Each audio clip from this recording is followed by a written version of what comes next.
I am Mark, your kind and generous DM. If you're sitting comfortably, we shall begin with the murder. Enslaved, escape, repeat. That's the life of an adventurer in Darksun. We are currently in the enslaved phase.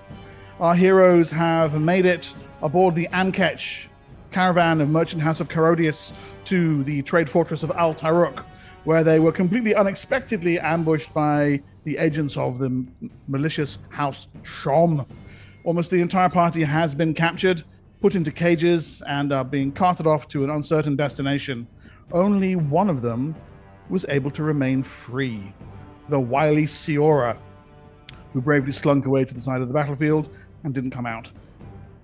Now she has been forced to watch while they have been dragged away in captivity, beaten into unconsciousness or near death, into Al Taruk itself.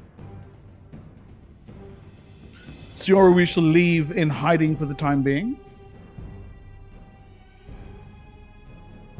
And instead, we will catch up with the other companions. While the young mistress of House Varshad makes her way to find some solution to this entire problem, you awaken, stiff-limbed, battered, beaten, bloodied, on a handful of hit points each.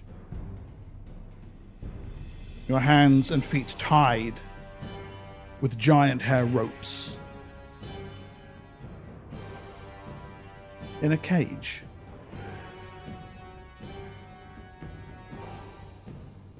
And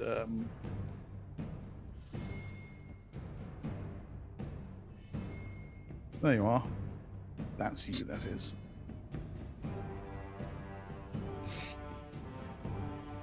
You have been drawn by Baxter and placed into a cage for your punishments.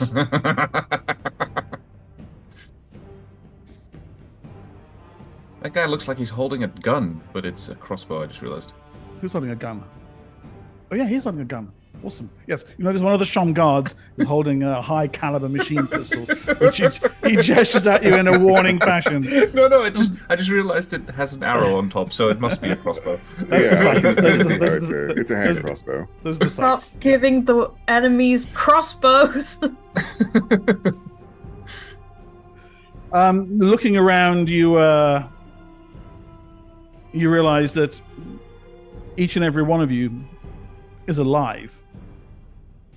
Apart from Siora and apart from Darjay. You don't recall seeing Siora captured, and while Darjay was definitely downed, it appears that at some point between captivity and wakefulness, he must have come to his senses first and made a stealthy getaway using his escape bonds ability. Don't expect to see him today. Hi, Lucan. Hope you're feeling better.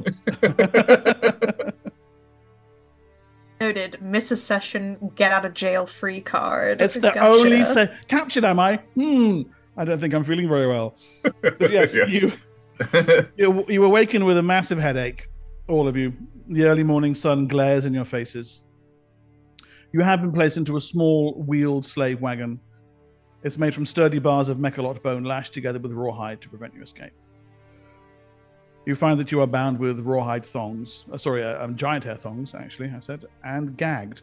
And in the case of Senex, the bucket has been replaced by a tight metal band that's been screwed into place onto your head. Which might explain the headache. Yes, that, the dehydration, and the near-fatal beating always does it for me. Furthermore, you have been stripped down to your sandals and undergarments. Your possessions, your money, in their entirety, are gone, nowhere to be seen. 4 warriors in armor and an agent in the dragonfly crest of House Shom stand guard around your cage. Nearby, you can see the Amketch, the Carodius caravan, surrounded by Shom warriors and traders. And the Carodius emblem, the little lizard, has been painted over with the triple dragonfly insignia of Shom. The Amketch soldiers and caravaneers sit behind the wagon, their hands chained to a stout wooden coffle that extends behind it.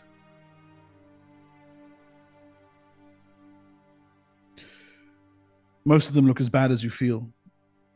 Scathis, you can see Halted Fen just sitting hunched, shoulders, hair hanging, blood matted and lank around his head. It appears he tried to put up a fight when he came to his senses after the poison.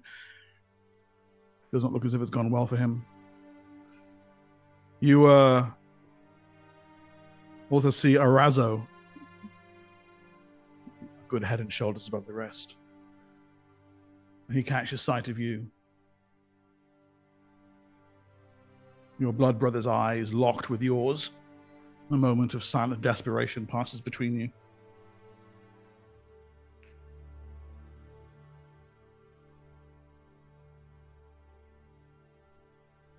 Scathis tries to chew at his gag.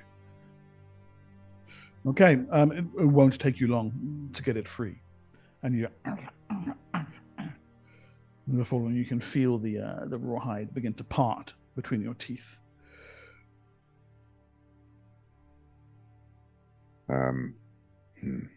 Yep.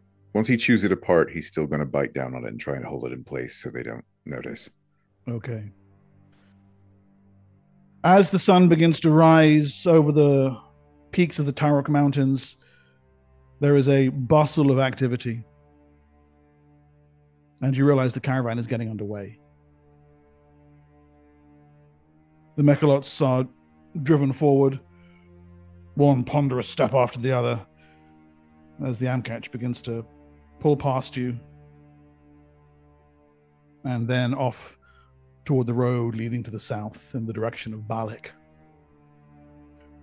The other prisoners pass by you, and again Arazo stares, and of all the expressions you've seen on the sardonic half-elf's face, fear is the one that sits there the least comfortably.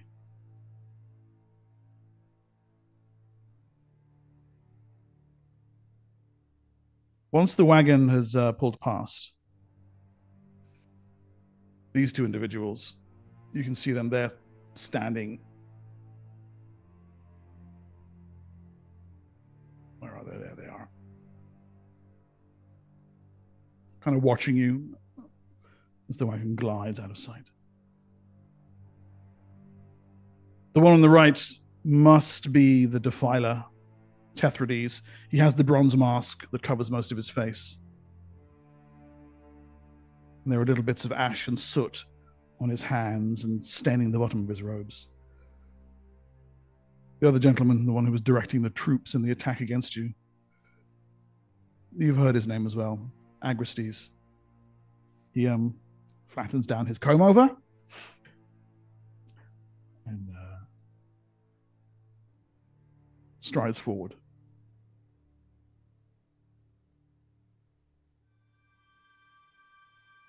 Behind him, you can see half a dozen guards, two of them carrying sealed clay pots reinforced with bronze bands.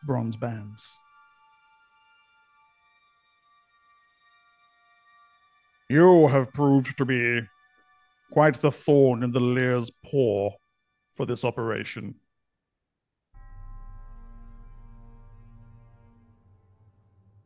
Regretfully, you will not be able to interfere with our business any longer. I wanted you killed. But Tethrides here convinced me that selling you into slavery would be sufficient. He nods at the soldiers and undoes the clasps. Opens the jars to reveal clicking shakat beetles. These will make sure that you are amenable to the sale. And he points at you, Senex. Start with that one. I still have Insect Mind current up, which was up for 24 hours. You do, yes. Yes. So they see me as superior, do they not? Yes. But they shouldn't bite me. Why not? You're still blood. Yes, but I am that superior. Mm-hmm. That's you that is being bitten. I will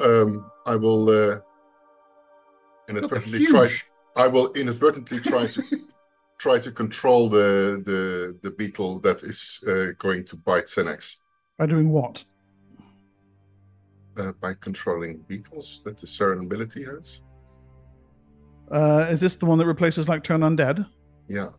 Well, Yeah, it's the certain thing there. You have controlled beetles. That's what I understood. That is how it works. Yes, it doesn't just happen telepathically though. No. So what do you do?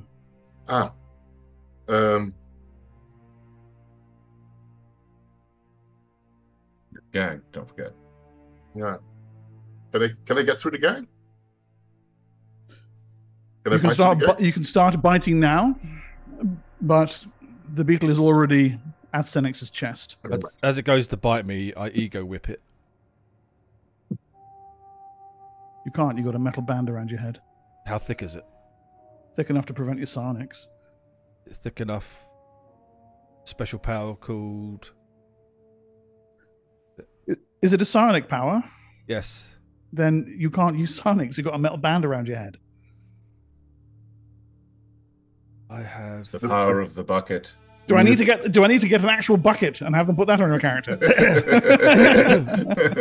I have penetrating mind.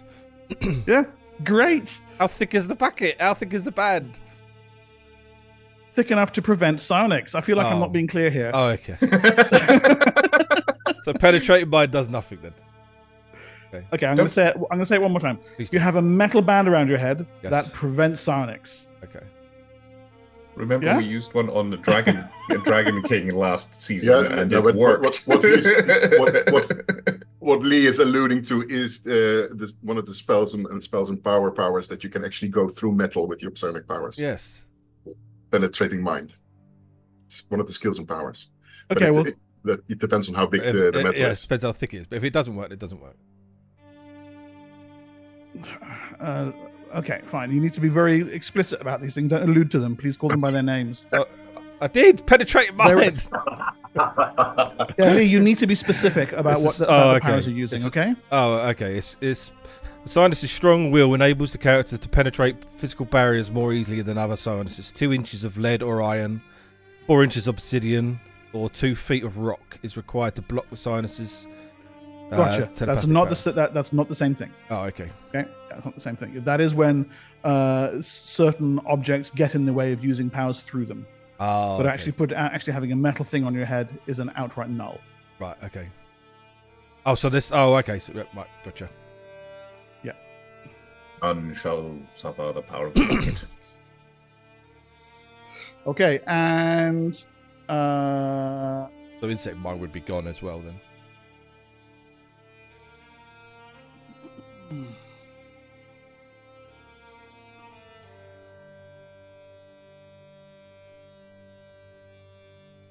Okay, as the beetle bites you, you feel a strange, heady rush flood through your body.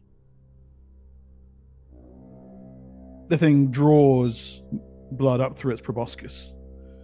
And seeing you begin to weaken, already quite badly injured, the agent pulls the thing away. And unless anybody has a viable way to prevent this from happening, repeats the process with each and every one of you. I have no recourse here, so. Well, I could bite the person, but then I would immediately get killed, I feel, so I'll just take it. Consequences, yes.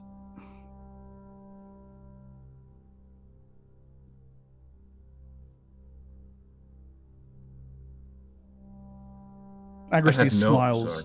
Sorry, go ahead. Nothing important. Okay. Go for it. Agristy smiles. We have found the beetle trade to be very profitable. somewhat risky. Wouldn't do for House Shom to be associated with such sordid activity. You are fortunate that you're hardy enough specimens that we will be able to trade you. Otherwise, we would have killed you for your meddling.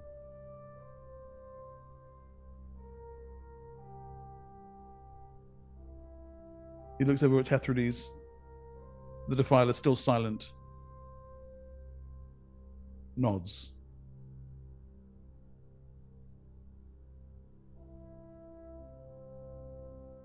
And at that, the heavy Crodlu, a pair of them that are pulling your wagon, and we'll go back to the picture of that. It looks like a little T-Rex to me, actually. But I'm assured by the module designer that it is in fact a Crodlu.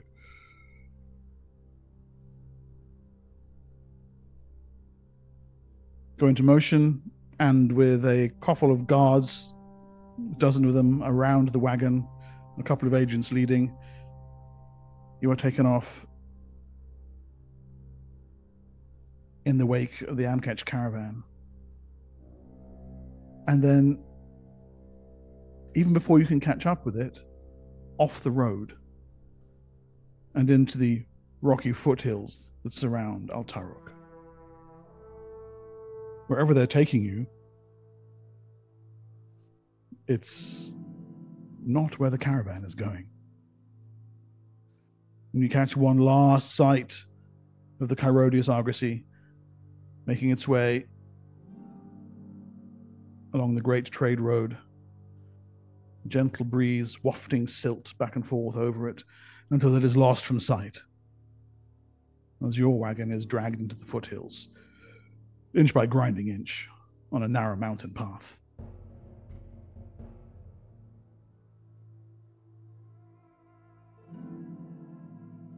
Siora.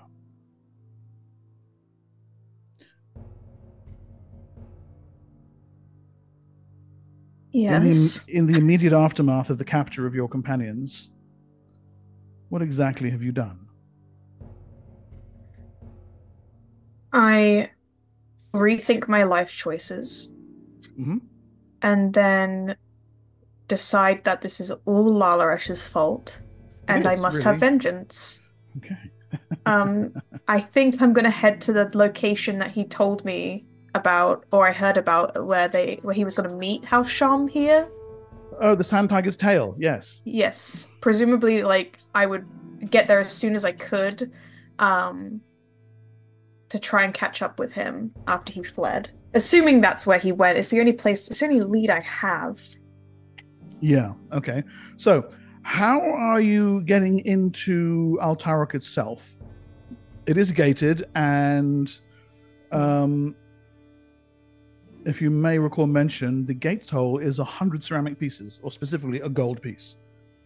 The gate's still open from...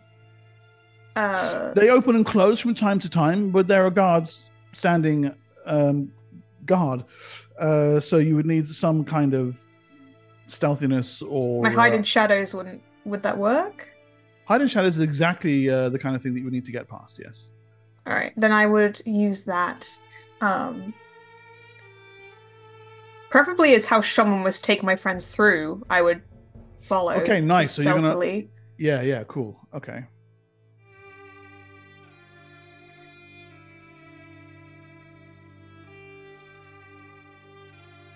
So let's see a roll for that then. So I had Hide in Shadows already up. Do I need to re-roll? Let me see. Hide in Shadows. Yes, you will, yeah. 34. Okay, oh wow, it's at 80. Cool. You're really good at that. Thank you. So yes, you are able to sneak into Altarok behind your companions, and just inside the main walls where some of that fighting was going on, that's where they've set up the cages. So you can see them being put into the cages, and House Shom healers are working on making sure that they don't die. So significant loss of money that would mean. So that gives you the nod that okay, right, they're not going to be killed. They're probably planning to enslave them or sell them off at some point. That's great news. I better than dying. While they're doing that, then I'm gonna try and find Lalaresh. Okay, cool. Because I don't think I can sneak them out of their cells while they're being healed at all. The amount of guards are around would make that. I mean, it's impossible. You could probably get close up, and you might even be able to get the cells open.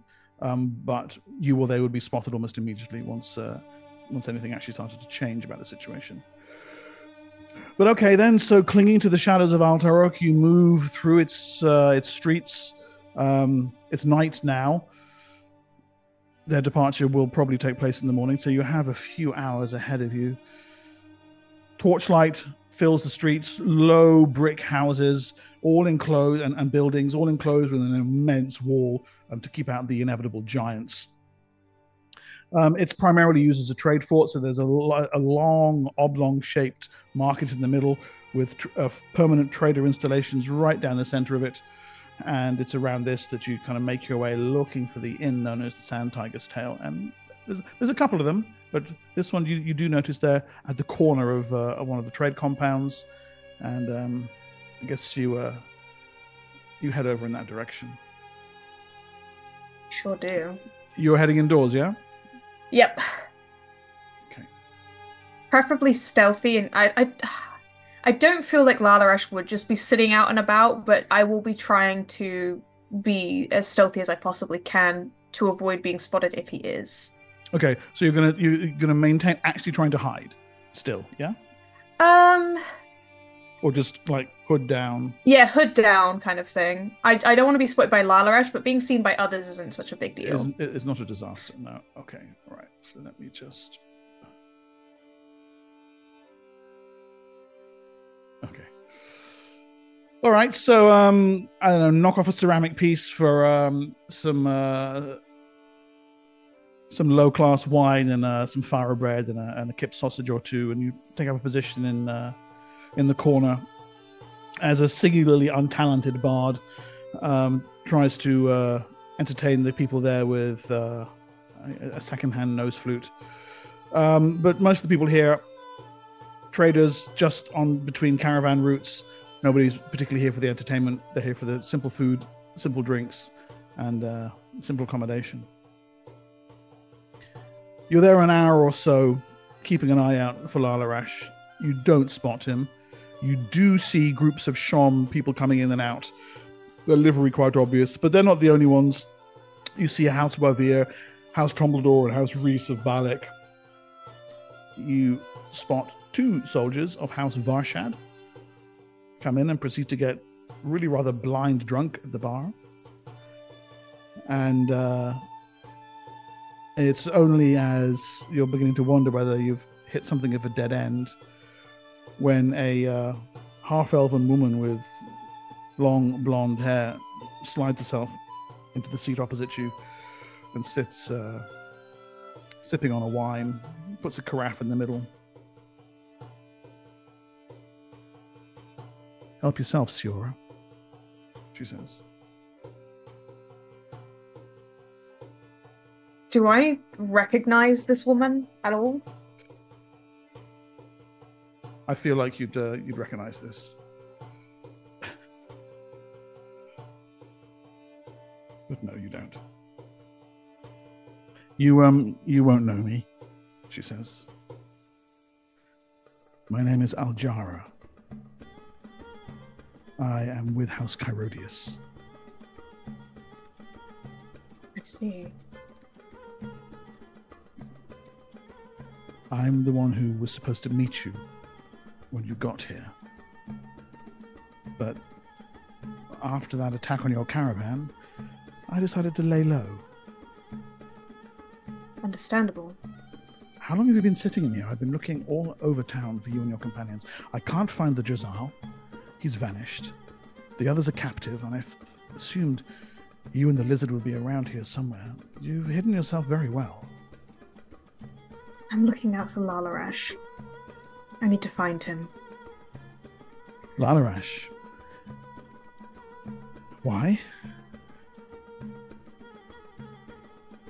He's the one who was trading with House Shom.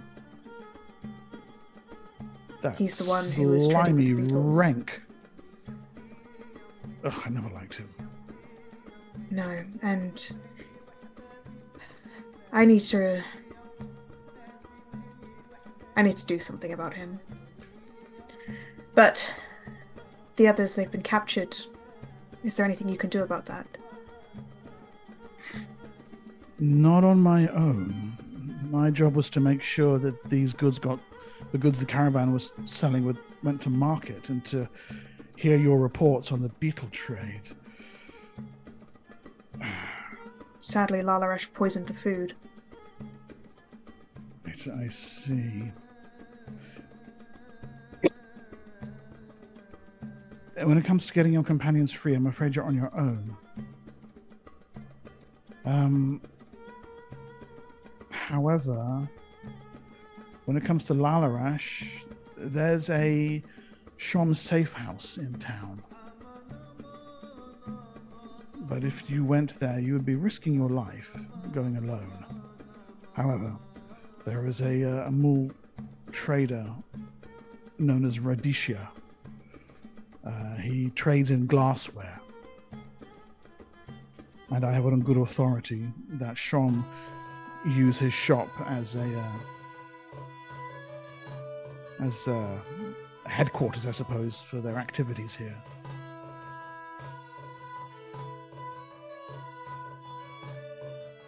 Do you believe that's where Lalaresh will be staying? He's almost certainly hiding out there. I've managed to amass a small amount of intelligence. The Beatles. I suppose this is what you've discovered as well, that Shom are behind it. Yes. Yeah.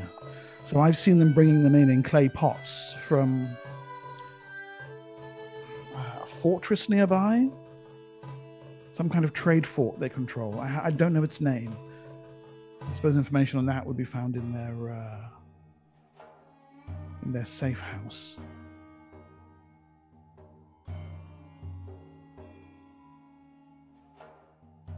Are you thinking of infiltrating that safe house?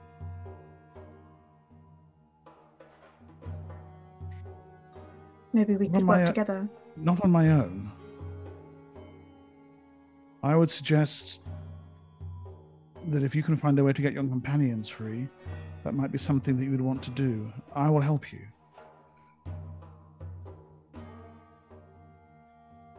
I'm keeping a very low profile. If Shom realize there's a Kyrodius agent here in Al Taruk whom they haven't captured,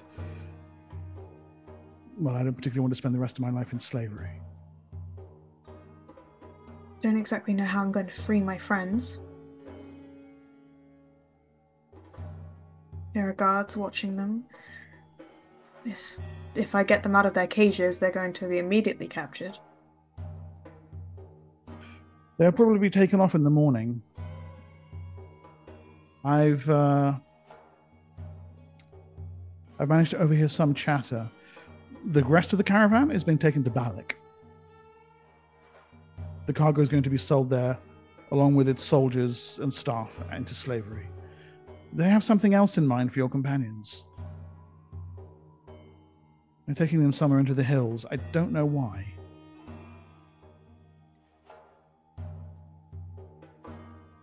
Do I have any idea why they might be taking them to the hills? Is there something there that I could think of? It would be a massive leap of logic, but you can make me an intelligence check at -10. Ooh. Okay. Well, I mean, I'll try. Yeah. Attributes, intelligence. So no, you would have needed a 4. Yeah. No, you're not able to come up with a solid reason as to why they would choose this for your companions. But, Aljara says, perhaps there's an opportunity there for you. If you're able to get them free, you can find me on my market stall. I sell exotic feathers at the end of Trader's Way. I'll take you to the safe house once you're back.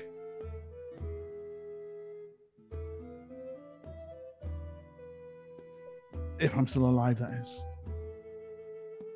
And if you don't make it back, well, I'll pass on your findings to Lady Carodius. Along with my condolences.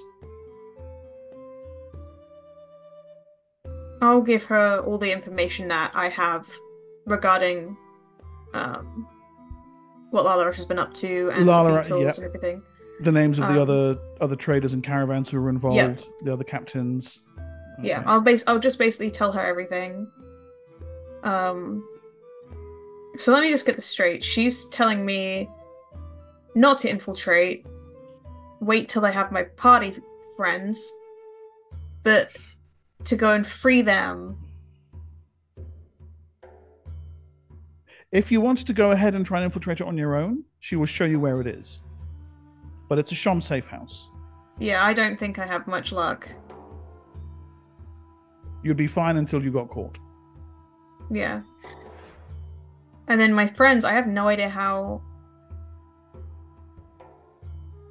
Man.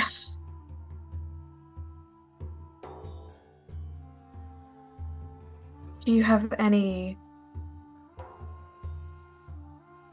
recommendations on how to free my friends? I'd find out where they're going and see if the transfer offers some form of opportunity to get them out.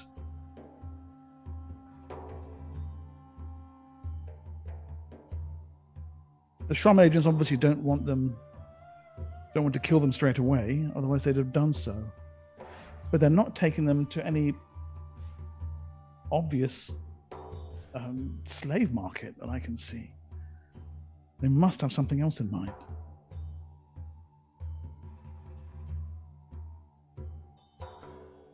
All right. Guess Lalaresh will have to wait. Well, I haven't seen him load himself up into the caravan yet. You think he's going in the caravan? He might. But that caravan's being pulled by mechalots, so it's going at slower than walking speed.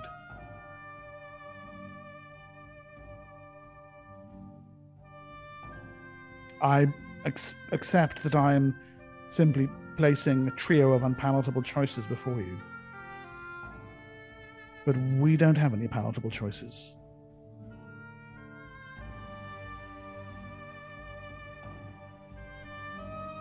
Thank you for your information. I offer you my best wishes, and my apologies that I can give you nothing else.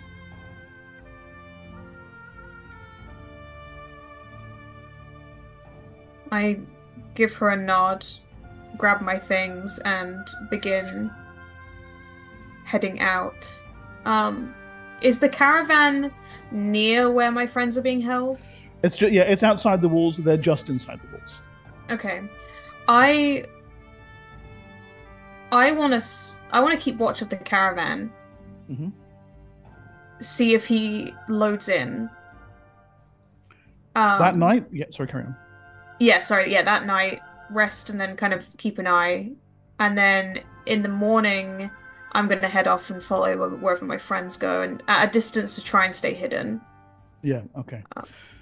So that night, you do see new troops being loaded on board, the cargo being once more replaced back in the cargo hold. There's no sign of Lalaresh. And we have a brief cutscene, I suppose, of Lalaresh inside a Shom safe house, like at the window, like, and then hiding outside again. I'm not coming out.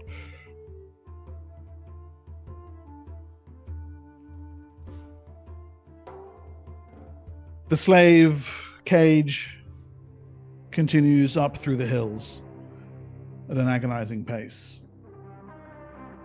Are we being watched? There's like a dozen or so guards around you, so you're being watched to a degree. Yes. Has my metal band been removed? No.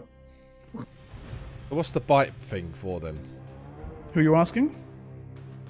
The DM. I think that's just the DM's not more answering. susceptible. Can I just? I mean, you said we're gagged, yeah? You are the Surans aren't now. And is there any way I can kind of work it free, or try and just? You can make me a Dex check at -5. Can I spend my time meditating? Yeah, sure. 11. Yeah, okay. So you managed to get the your gag-free thicket. Okay, I try and like Scathis, I want to keep it in such a way that I can just spit it out if I need to, but I'm gonna keep it in place as much as it, for the illusion at least. Yes. Okay. And that's all I'm gonna do for the moment. Okay. What are my hands bound with? Are they behind my back or in front of me, or? They're bound behind your back with giant hair rope. Okay. I'm assuming mine are too. Yeah, you all are. Yeah, okay. Alright, no good way for me to gnaw that free then. No, and you have claws. I do have claws, but they don't bend that way. Do you have like a row of spines across the top of your tail that you can use as a saw? That's a thought. You're a lizard. If I could lash my tail up. You're a lizard. Bite your arm off, it'll grow back. I wish. Oh my god. Your tail, while prehensile, is insufficient to saw through giant hair rope. Yeah. Doesn't it have like a little ridge on the top that you can use? Just rub it back and forth. Like Razor sharp, that one scale that I've sharpened to. It's an electric jigsaw. Yeah. Another question mark. What are the bars of this cage? Sorry, say again, Grindy? Another question mark. What are the bars of this cage made of? Inix ribs, did I say? Mechalot ribs, I think, was what you're... Mechalot ribs, I think. Yeah, Okay. Mechalot bone. Mechalot bone, yeah. Is there any part of it low enough that I could bite off enough to just leave like a jagged part? Yeah, you could gnaw a piece of the bone free, but you would be noticed doing it on account of the cracking and the breaking. Right. Okay. Won't Yes, do it's that doable. then. Okay. I would want to secretly do that and then use that to saw my hands free, but that's not going to happen. Are our feet bound? Yes. And are we sitting on them like our knees are bent and we're sitting on our heels, or are they out in front? I don't really mind how you sit. Okay. This is a real grasp at a straw here, but if he has talons on his feet and he's sitting on his heels, he could perhaps use those. Yes, yeah. I could try and do that. I'm also very strong, but I don't know if I'm strong enough to break this kind of rope. So giant hair rope can be broken with a bend bars lift gates roll by a character with strength of 21. Nope, I don't have that. I was just Not yet. checking myself. Yeah. That rules me out. Yeah. So, question: I can't use any psionic powers, no? Not while you have the metal thing on your head, no. Lee, I feel like we're circling the I wagon. know. Can I like try to pry it off, but with like leaning against something and like? So as I easing it mentioned, off? it's been like screwed tight. Someone's going to have to go and unscrew that to get it off your head. Yeah. Okay. So I am going to try what Arnout suggested and see if I can claw my binds with my feet. Okay, all right. Okay, so just roll me a damage roll for the claws, please.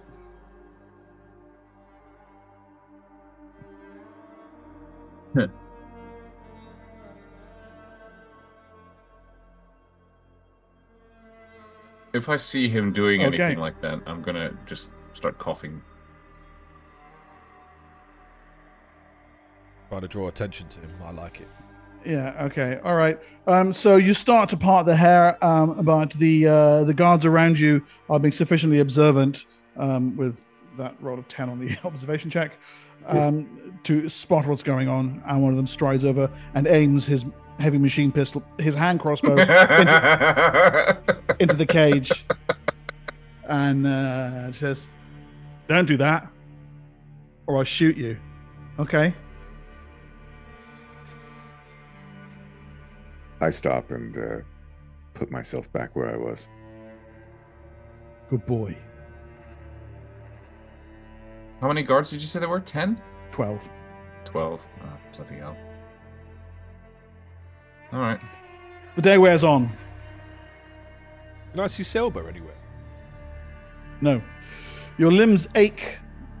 Probably run off with Darjay. Your breath comes in ragged gasps. Frustration and misery is eventually disturbed when the wagon comes to a halt. Straining to see what is happening, you catch a glimpse of a number of Gith warriors loping toward the wagon. The agent who is in charge strides forward and, as with many traders, displays his mastery of languages by speaking in Gith to the Gith rabble. If at any point the guards aren't paying attention to them, I want to try and unlock the. Yeah. So the guards are paying attention, but the two the agent has strode forward, and there is a discussion going on.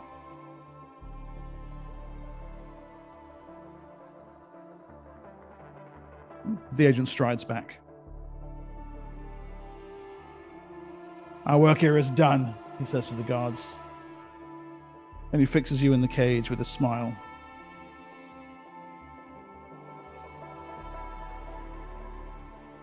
House Shom has found a unique way to pay its debt to the Kralshag Gith for their unfortunate failed attempt on your caravan. I understand you killed quite a lot of their friends. Enjoy your new masters. And Siora, from your vantage point in the rocks, from where you've been trailing the caravan, the situation just gets worse. As the dozen Shom guards turn and march back down through the mountain path, down to the foothills and back toward Al Taruk, a good 30 Gith come loping and leaping, chattering and cackling across the sands, take up the wagon, and carry it onward toward its destination. I do love this picture. They look really happy.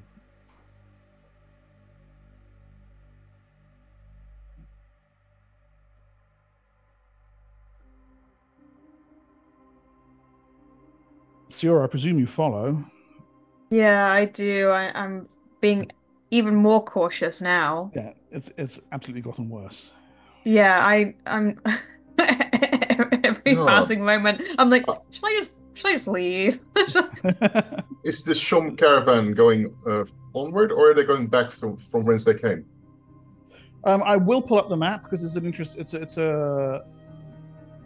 going onward, but I'll show you what's going on here. So,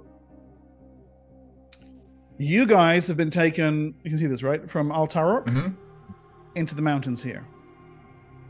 Gotcha. The Shom caravan is going this way. Yeah, I see it. Yeah, towards Grax Pool. Toward Grax Pool, yeah. And eventually Balak. And eventually Balak way off down. Yeah. Okay. So anyway, so they're going to meet up in the end with the caravan that already went on its way to Balak. On the Gith take you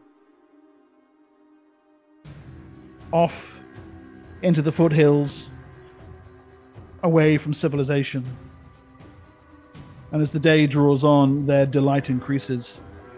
They throw stones at you, they poke and jab at you with spears, they hiss and croak at you in their guttural reptilian tongue.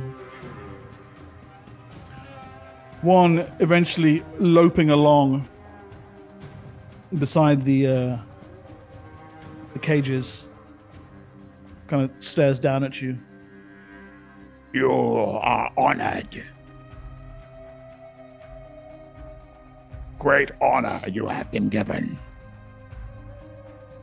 To 3 rocks you will be taken. You will be guests of honor at Feast of the Ghost Moon.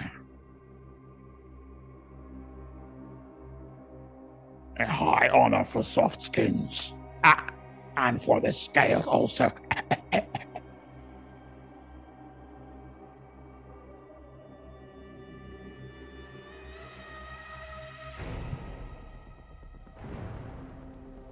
And so, with even less chance of escape,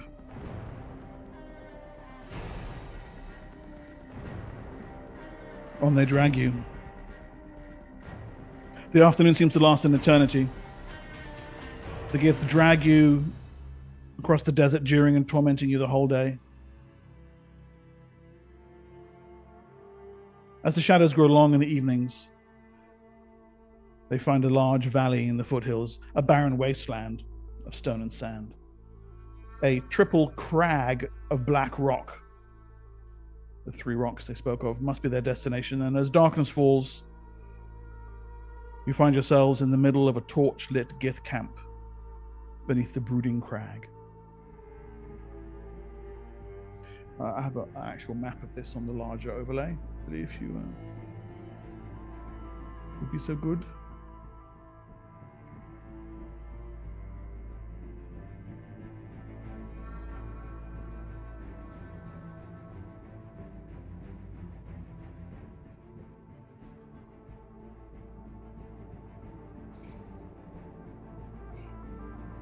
So, these here are the large rocks that stick up, these contour lines. One square on this, by the way, is... Just check.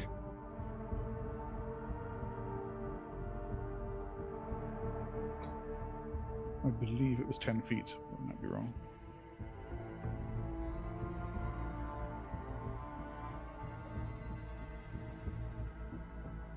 Excuse me. Yeah, each square on there is 10 feet. Now, it's difficult to make out, but you guess there are about 80 Gith in the tribe. And the warriors drag your cage off to one side of the camp, and you can just see it there. See the little wagon thing? Yeah. That's you, that is. And they begin building a great bonfire in the middle of the camp here. The vast majority of the marauders head to join in with the impending celebration and feast, but a sub-chieftain curses and cuffs 3 of them into staying to stand guard by your cage. Meanwhile, the rest of the warriors breach a stolen cask of wine and set about the task of building the fire up to considerable heights. What are those the things around us? Is that a bramble? Yeah, so these large things here are brambleweed patches.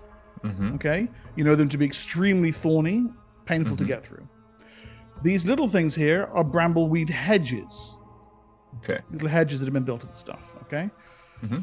This is a corral of kanks. Each kank in here represents 5 kanks. There's 25 kanks in this corral. Okay. This is a corral of Erdlu. Again, each one represents 5, so there's like 30 in there. Yeah. Is it? Yeah. No, 60. The blue counters, these are active guards, active Gith guards, and I presume it's Siora who's probably gathering this intelligence, right?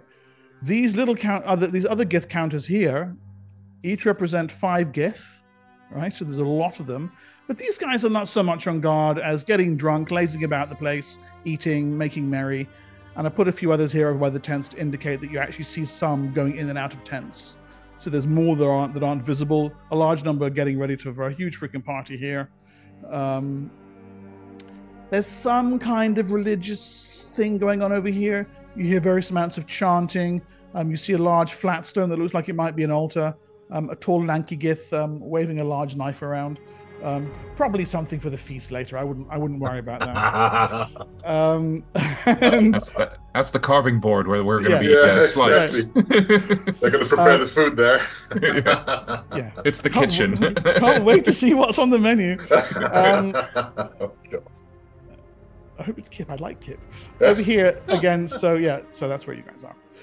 So Siora initially, I guess you can drag your token any way you like on the map. The guard posts on the outskirts are here and here and here and here, really. So those 3 that you said are around us, do those also represent 5 guards each? Sorry. Or my mistake. One line is 20. One square is 20 feet on this. I've just got a revised scale here. The blue ones, they're 1 for 1. Oh, okay. They're because they're battle ready combatants. The other ones are less so. They're like Gotcha. Sozzled git. Sozzled, yeah. First things first. Do they have like weaponry around? Whether it be stands or an armory or anything like that. Trying to think if I can gather some stuff for my friends before I release them, so that they're, once they leave, they're armed. Exactly. So you would probably have to either sneak into the bonfire area. You can see that the various Gith who've been drinking and partying and preparing with the feast have dropped possessions here and there. You could creep in there, yes. That's the stuff that's most immediately visible. As for the tents,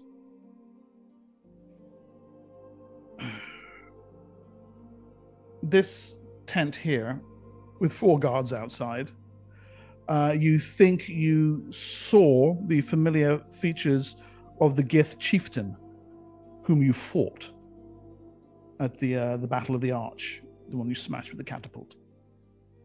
You're fairly certain you saw him go in there. And as the tent flap swings by, there are racks of weapons in there as well. I think my best bet is probably the campfire bonfire area, funnily enough. I mean, I don't know. It really depends on how dark it is and how drunk they are. So it's night now, and they're fairly drunk. So a move silently, a hide in shadows roll will get you past these Gith.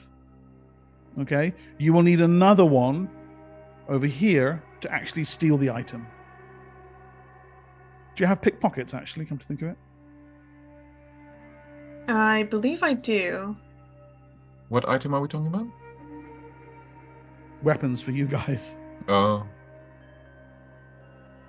Let me see. Pickpockets. Yeah, you do. It's not a high percentile. Go to that. Will they let me lay down? Yeah, there's nothing wrong with you laying down. Yeah. I lay down and my head really hurts, and I lay my head on Xerxes' lap.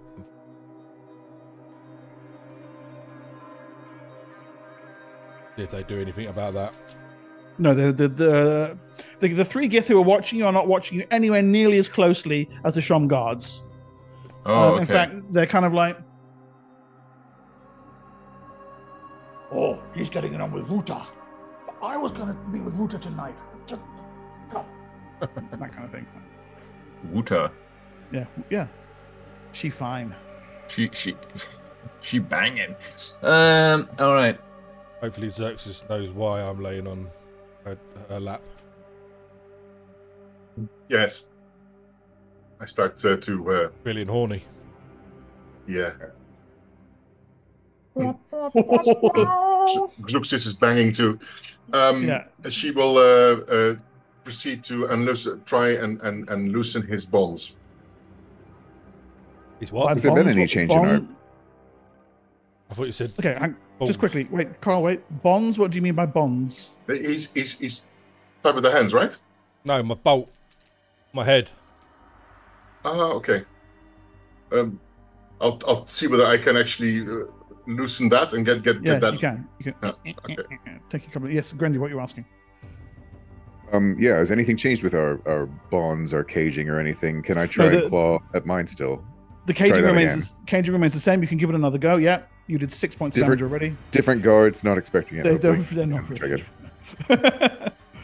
And they didn't relay that information to the new guard, so there they go. Serves them right for not speaking Gith. Yeah, so there you go. There is a satisfying ripping noise, and the bonds around your feet part.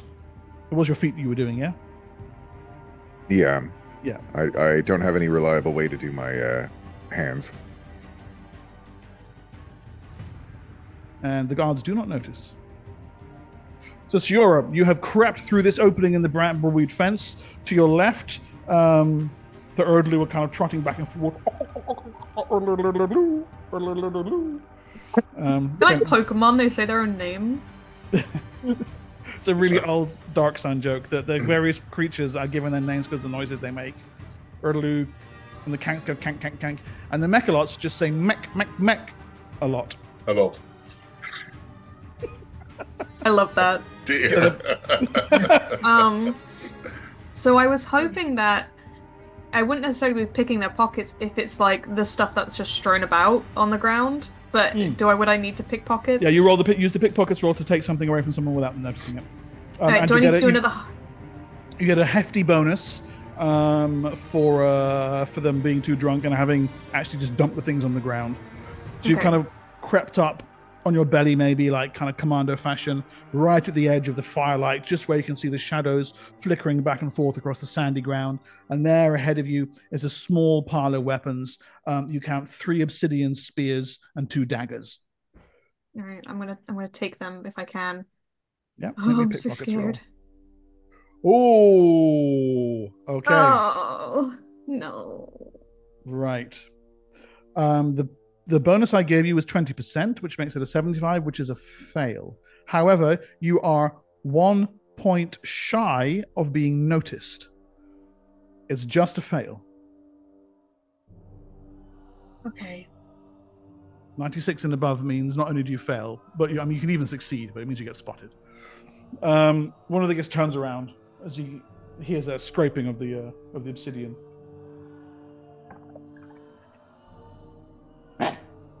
Must be the wind. Can I try again?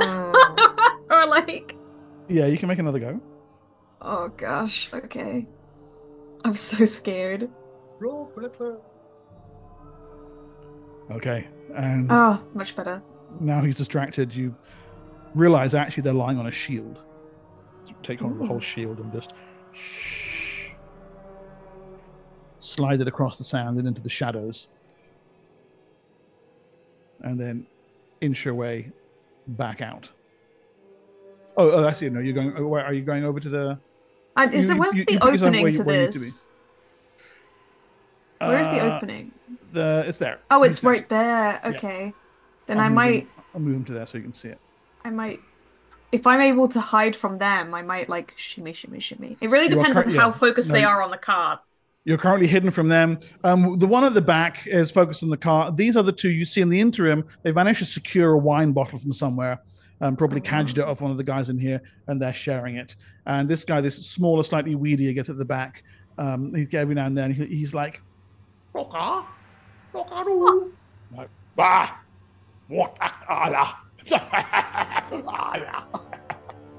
Ooh, I wonder if I could steal some wine and then just like subtly place it nearby.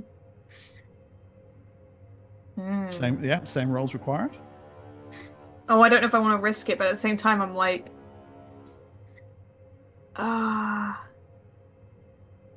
right, I'm gonna try. See if I can go back and get some wine. Okay, cool. Go. Oh, please work. Okay, good. Okay, cool. That's right. I see what that And means. then I kind of very gingerly like slide it just so it's like just there. Hopefully he'll see it. Just slide it there. Okay. This is. Were you poisoning the wine? Am I understanding, or is it just wine? I Oh, so don't have any You don't have poisons. poisons. No, that's right. I'm just okay. hoping he gets drunk. Okay. Well.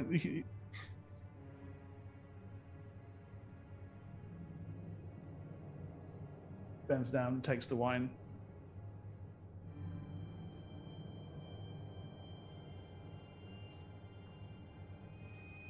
I kind of feel for him.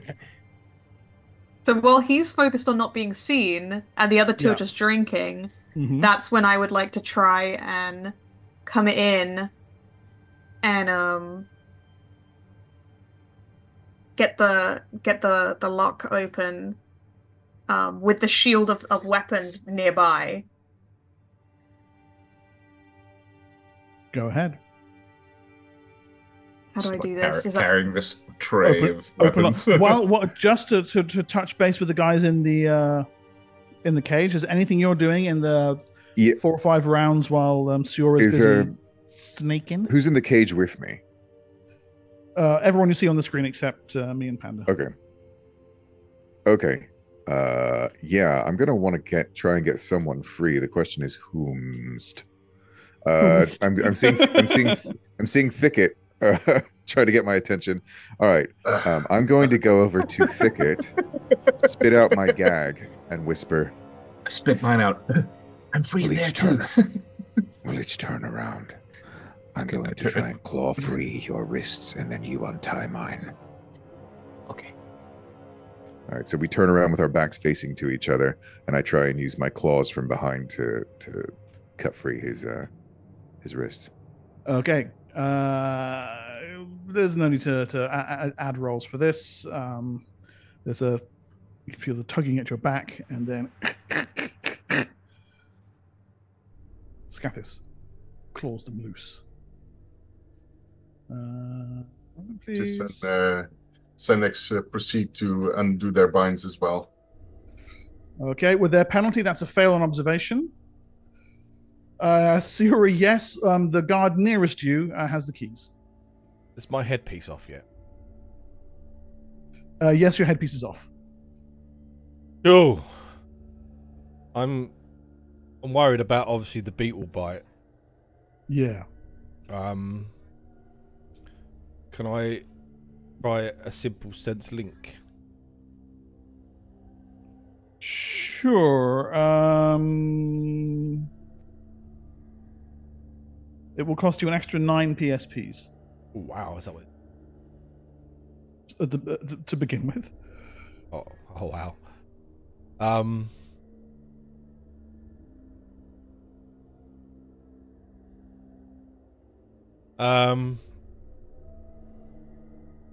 I will do a telepathic projection.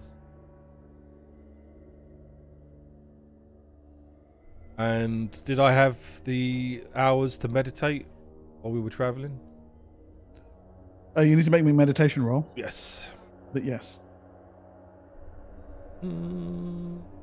Relative. 16. Success, and there's a pickpocket I see there, Siura. Okay, I try and grab the keys from you managed to successfully lift them from his drunken belt. I mean, I don't think belts can get drunk, but what the hell? His belt's drunk too. You successfully meditate on your power, and then you activate it. Yes. Okay, so you pay an extra 9. 9. Mm-hmm. 17.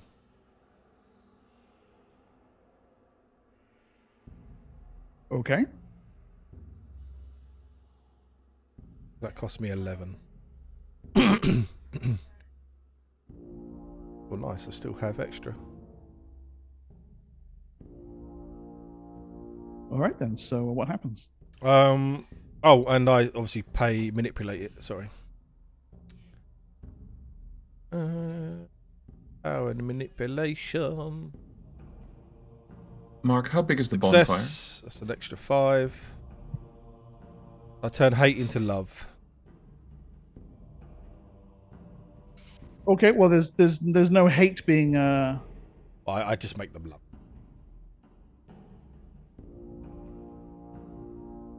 Okay. All right. So you can see their kind of heads turning your direction. Can I make them hate each other? With that.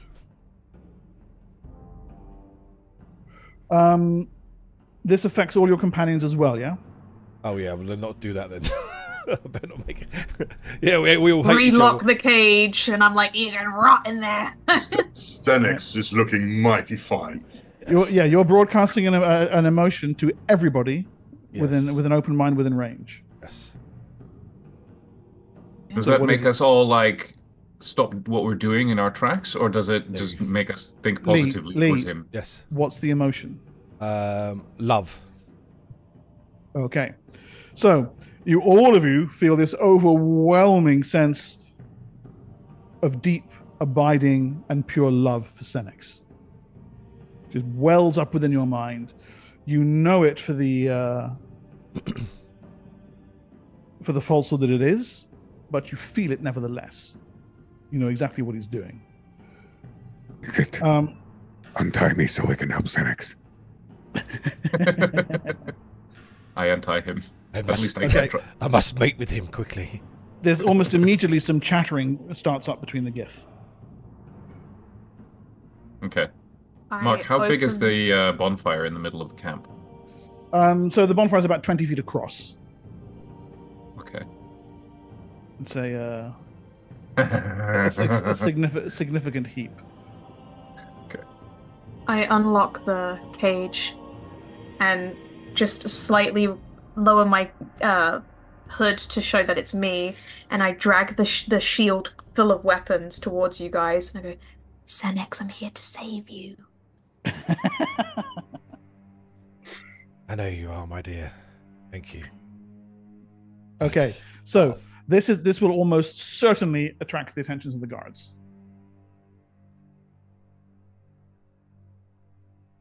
Yes. 10-foot radius. 10 yards, right? Yes. 10-yard radius. So that's basically just this entire group here. Yeah. Your small group around the. As far as I know, I'm completely free at this point, right? You are indeed. Are you guys rolling for initiative there? I don't know. Are we? That's me. Hang on, I'm just going to remove all those. Yes. Start again. Okay. Give me initiative rolls for whatever you might be wanting to do, whether it's a general action or a specific action. Because, as I say, the guards will absolutely notice this. To check something. Okay. So that's.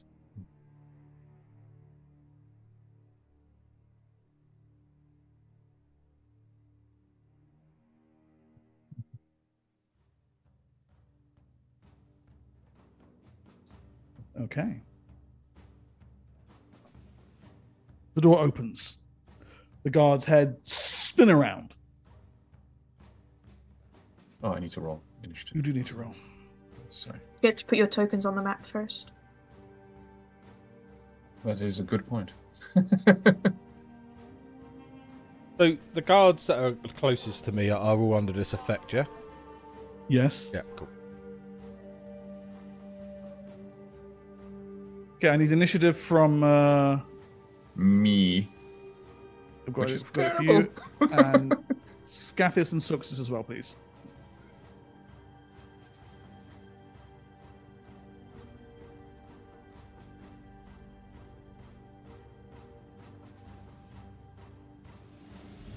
I rolled a 1, but you're not seeing it?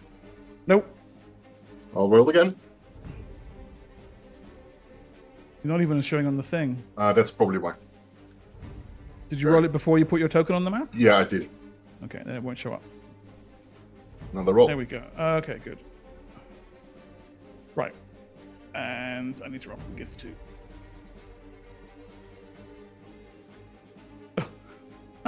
Yeah, that's how that feels. That. Yeah, but especially when they have a penalty. Okay, so success. You see the door slide open, and you spot Siora like literally appearing out of the shadows of the brambleweed hedge.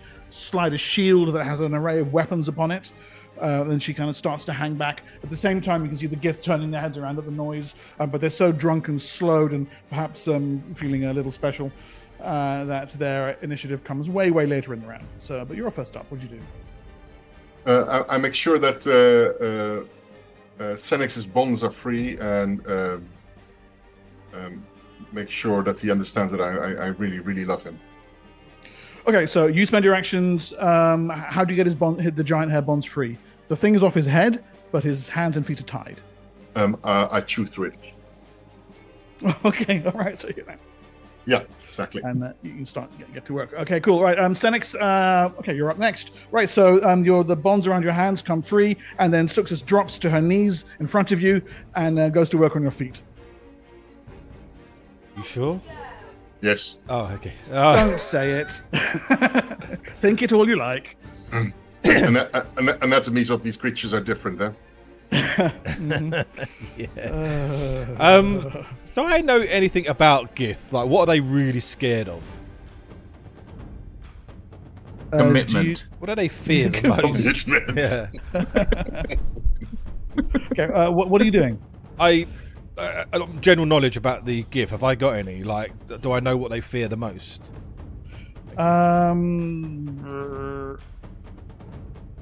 You can make me a local history roll, please. Roger. Local history. That's a success. A very good success. Yes. Okay. Gith have a dominator culture. The strong dominate the weak. It's very simply based on that. So what are you doing?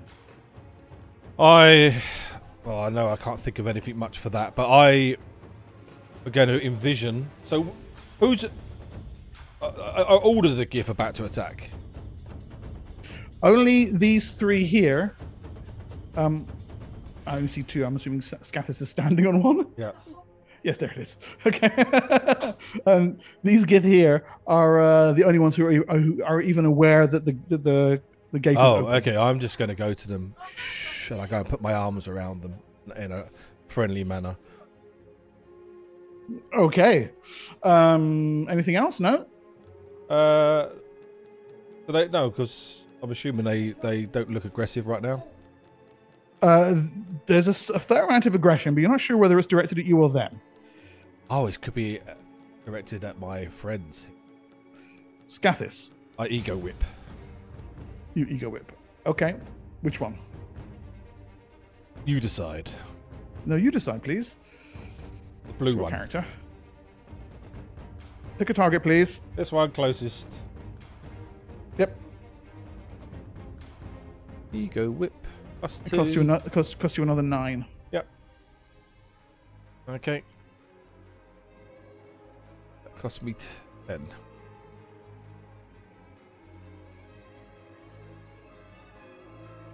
Okay.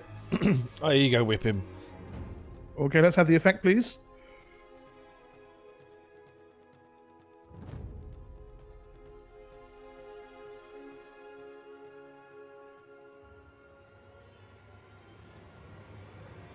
Lead the effect. It stuns him for 1 round. Sorry, I was muted. Unless he's over a 4 hit dice. He's not, no. Okay, so he reels on the spot as you take a telepathic strike at his mind. Scathis. Scathis is going to start murdering, starting with the one directly to the east of me. I'm going to claw. Okay. I assume so we're all still within the enclosure of the brambles fence. Yes, sure, yeah. And Yes, each one of these squares is 20 feet, so it's quite easy for you to... So there's actually one hidden underneath you there, but I presume you mean this one here here. for some reason. I've moved you. All right. Sure. You yeah. were standing on top of this guy, but it doesn't really matter. That one there, yeah? Yeah, sure. Yeah, okay, cool. Okay, and their armor class is 12, so that's an easy hit.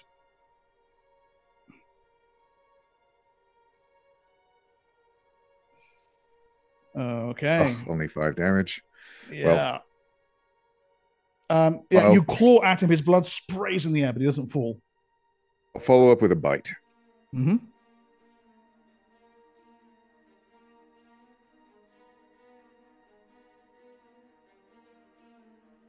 Nice. With 4 damage from the bite. Okay. You tear at his flesh, ripping muscle and scales away. He gives a loud howl of pain, which is immediately heard across the campsite. And you can hear shouts and yells coming from all around as Oof. the... Oh, actually, would being outnumbered count here? Yeah, or it is does. it because... No, okay, you're in absolutely that case... outnumbered, yeah. In that case, each of those would have +2 damage. So that's actually 7 and then 6. That's 13. So he only had 4 left. Damage So those overall. 2, right? So he's not able to let out a cry as your bite takes his throat out, killing him outright. Nice. Saved by the ability. Saved by the chomp. Okay, cool. And you've used 1 claw and 1 bite. Yep. So I have 1 more claw left. The question is whether I want to use it on another person and risk him making sound. Do it. I will do it. Claw and whip slap him. Yeah, I'm gonna step in and claw at someone.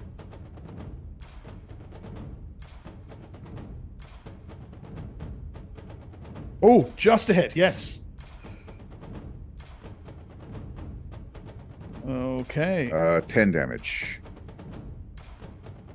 10. Okay, right. He is very... I need to move you because you're on top of him. Sorry, I think tokens are not updating correctly for me. I'll reload. Okay, right. He is pretty badly injured by this. Grunt staggers sideways, bleeding copiously. He's not long for this world. Siora. Unfortunately, that's all the attacks I've got. Yeah. You Yeah, not that's got a what he towel? He hasn't got his tail isn't a I weapon don't have a tail razor. unless he's got an an axe strapped to it. Oh. I would like to backstab if I can. This guy. that injured one. Yeah. He's not stunned and he's about to let out an almighty cry in a minute. So. Mm-hmm. So backstab. Do I roll something specific for that, or do I just roll my attack normally? Just roll your attack and I'll mod it. You get an extra 4. So. 9 plus 4 makes 13, which is his armor class. That's a hit. Wonderful. Those are 2 hits. He's probably not going to survive the first one.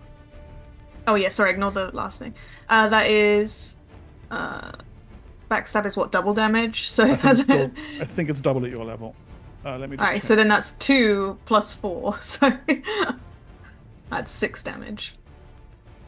Yep, okay, and that is sufficient. He only had 3 hit points remaining.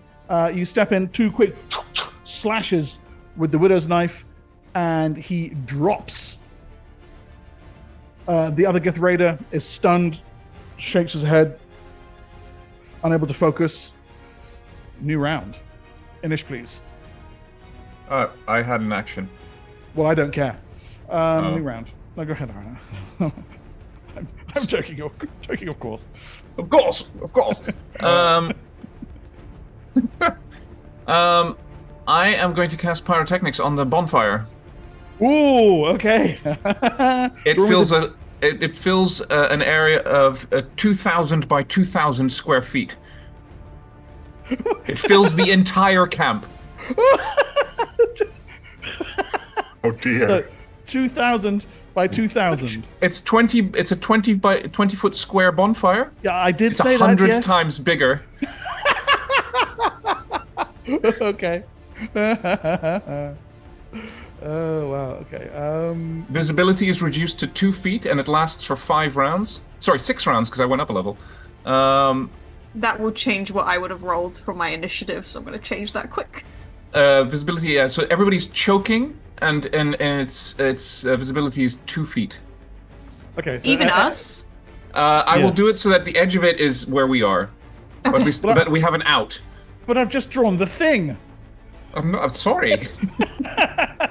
Okay, so fine. So not you then. There you go. So everybody, I mean, essentially, yeah. Okay, cool. I like it. All right, so the thing coughs, splutters, and billows, then erupts with a roiling cloud of smoke. It also extinguishes the source. Okay, so it's dark as well, right? Yes. There are shouts and yells from all across the camp as they realize that something really rather unpleasant has Thag has left the smoker on for too long again, and yeah, he's gonna get a right kicking for this. Okay, Thicket, you re-roll your initiative, please, because everyone else I think just did theirs. Oh, sorry. And that one Gith Raider gets to go on a 4. I'm going to do general action because I don't actually know what I'm doing. You got a 1. Okay, all right. Right, you're up. Off you go. My action is to encourage everyone to flee. Okay. I'm assuming that our feet are no longer bound. Or if that's not the case, because I know my hands were untied and my gag was out. Yeah. But Scathis is completely free. Senex is completely free. Sior is completely free. You and Suxis are still completely bound, as I understand it. No, my hands were free. Oh, your hands were free. Right. Yes, I freed and your I hands. spat out my gag. So I'm going to spend this round cutting the bonds of my feet with one of the daggers that I see that Siora brought. Okay, got it. Good. Suxis and the Gith Raider at the same time. Suxis also takes a dagger and starts cutting herself free, because that's what she'll have to do. Okay, so that's your action this round. Yeah. Right. The Gith Raider stares in utter shock at the situation, grabs hold of you, Senex, and starts to pull you out of the camp area to safety. I convince him to stay here. You will get an action on 12. He gets that far and then stops at the edge of the smoke. Although he looks like he's in the smoke in the picture, he's actually in the same square as you outside it, and turns to kind of face you and starts jabbering at you in Gith and pointing toward the roiling clouds of smoke that are billowing up and around him. From inside the smoke come loud barking cries, and I'm not going to move the Gith counters at the moment because you can't see what they're doing, but you can dimly hear the sound of many running feet, yells and shouts, and what is obviously a hue and cry being raised across the Gith camp. Siora. That way is Erdlu, that way is Kanks. Which one is faster? I think Erdlus are a little bit faster, but Kanks don't drink. Erdlus aren't mounts normally either. They're like giant chickens. You can ride them, but they're not often. Right. We need some proper training, yeah. I'm gonna. So, if Zuxis is hands and feet bound, then she spent her round getting herself free, so everyone is free. Oh, so she's completely free. Okay.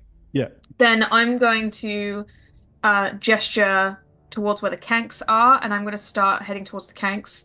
If anything, I'm going to cut the bramble hedge with my weapon, if possible. Okay, so there's an entrance somewhere. No, there are like kind of little bramble gates and stuff, but you can easily spend your round hacking away at the thorny growths, I'll make an opening for my team. I would assume also that the Kanks would be tempted to come towards the area that is not covered in smoke. Yes, so they'll be moving up into this little kind of patch here. Yeah. Gang. I'm gonna have to stop doing that. Scathis. If there are no enemies in the immediate vicinity, I'm going to try and grab There's one of those an obsidian spear, a shield. If I can just get that whole shield and leave the weapons there, like, thanks. And then get on the back of a kank. Okay, so you head over, grab weapons, and mount up on a kank. Nice. Senex.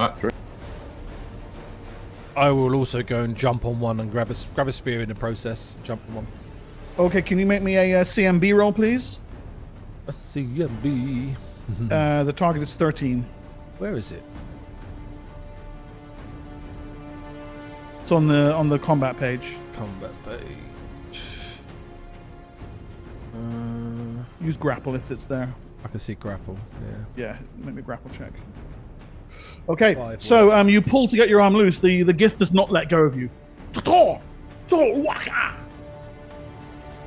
And he kind of takes a deep breath, gestures for you, pointing at your chest, and you can see he's about to go charging into the smoke. New round, please. Initiative.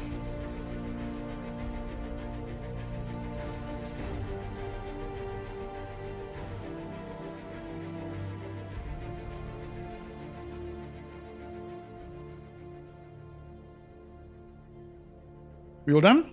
Yes. All right. Success. Success makes her way to a Kank and sees around whether she can find anything that's like some supplies, like water, anything that we need. No, this is No, a camp yeah. corral. I mean, Okay. I'm sure it's there in the camp somewhere, but Yeah. Okay. She gets on the Kank. okay. Anything else? She leads other Kanks out together with the Kank. Okay, so you're going to start getting them out of the. Yes. Yeah. Okay. So we cool. can get out of the camp. Good call, Siora. If my friend Senex, I mean my lover Senex, is still being held, I'm probably gonna go at 8 because I will change my action to use my blades on him. Gith, that is. On the Gith, yes. Okay, yeah. All right. Let's just readjust that. Ready your blades and stride across the now smoke-churned sand toward Senex, who is up on a 5. Yes. I shout at him to let go of my arm, and if he doesn't, I will stab him with the spear. Love could be so cruel. Okay, go. I'm stabbing him with a spear, yeah? Yeah. You're not letting go. He loves you. Natural 1. Natural 1. It's a lover's Okay. tiff. As you stab him with the spear, he kind of easily takes hold of it. Law. Pats you on the chest. Law. Scathis. I want him to come with me. I almost feel bad for him. All right. There, I stopped Would feeling it be bad for him now. would it be rude of me to start riding away now? I'm not sure the kind of the Is there an there's an etiquette? the etiquette handbook doesn't. Okay, well, I cover spur this. my Kank along and try and get out of here. We're leaving, right? Okay.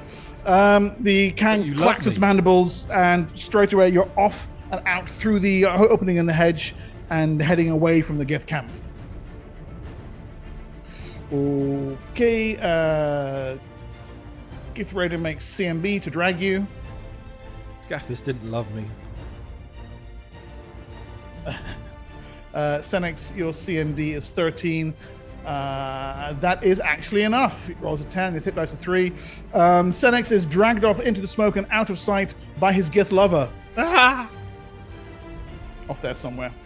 As you get taken out into the smoke, you realize there are Gith all around, making their way toward this area here. You realize your companions are just They moments now love away me as well. from. That's true. If they enter his radius, do they immediately go like, "Oh, Senex"? Yeah. As they, hang on, where are we here? I need this layer. If you have if they have a visibility of about 2 feet, and the spell says that they're choking, but I don't know what that means in game terms. Like, what does that It actually means do? no spell casting and lots of coughing. Right. Okay. You do catch sight of a bunch of them kind of moving past you. Their heads start to turn in your direction, but there are shouts and roars from you. Can see the lanky figure of Kugrisht, the Gith chieftain, and he keeps pointing toward his head and shouting intensely. And although a couple of them pause, they continue onward. Love does not trump all, it would seem, for the Gith. And Siora. Okay. So I head out into the mist. I'm thinking about hiding in shadows or hiding in smoke. And then, Up ahead of you, you can see the silhouette of the Gith dragging Senex. It appears to be taking him somewhere quite specific. Okay.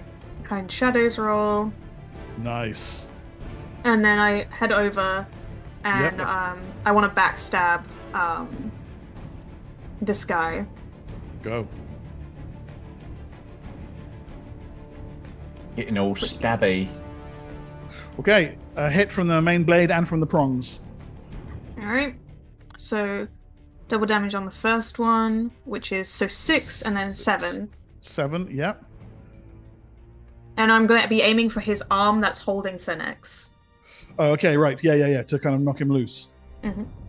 Okay. 7 in total. All right, it's not enough to kill him, but the sudden slash that appears out of nowhere absolutely does cause him to let loose. It's triple damage for you. You're 6th level, aren't you? Oh, cool. So it's triple damage. Well, I So think that- I'm 5 levels in rogue and 1 in fighter, right? 6, but it's triple. Triple comes in at level 5. So Oh, okay, So cool. it's 10 damage. yeah, 10 damage. A brutish stabbing blow that lays his spine open with a slash from behind. He stumbles forward, lets go of Senex, and spins around to face you. Can I then, if I have any movement left, can I then rapid retreat back? Yeah, you can. Take Senex with you as well if you want. Yes, I would like to do that. That might be helpful. Come on, Senex, my lover. Come on, my lover. Come on, Thicket. my lover. Now that I've cut myself free, I'm gonna get onto a kank and flee. Flee. Well, Okay. I follow Saxis. Scathis. Sorry, Scathis. my apologies. Okay, so A lot of S's. Scathis out, Thicket out. Right. Initiative for what will be a decisive round here. Don't fuck it up.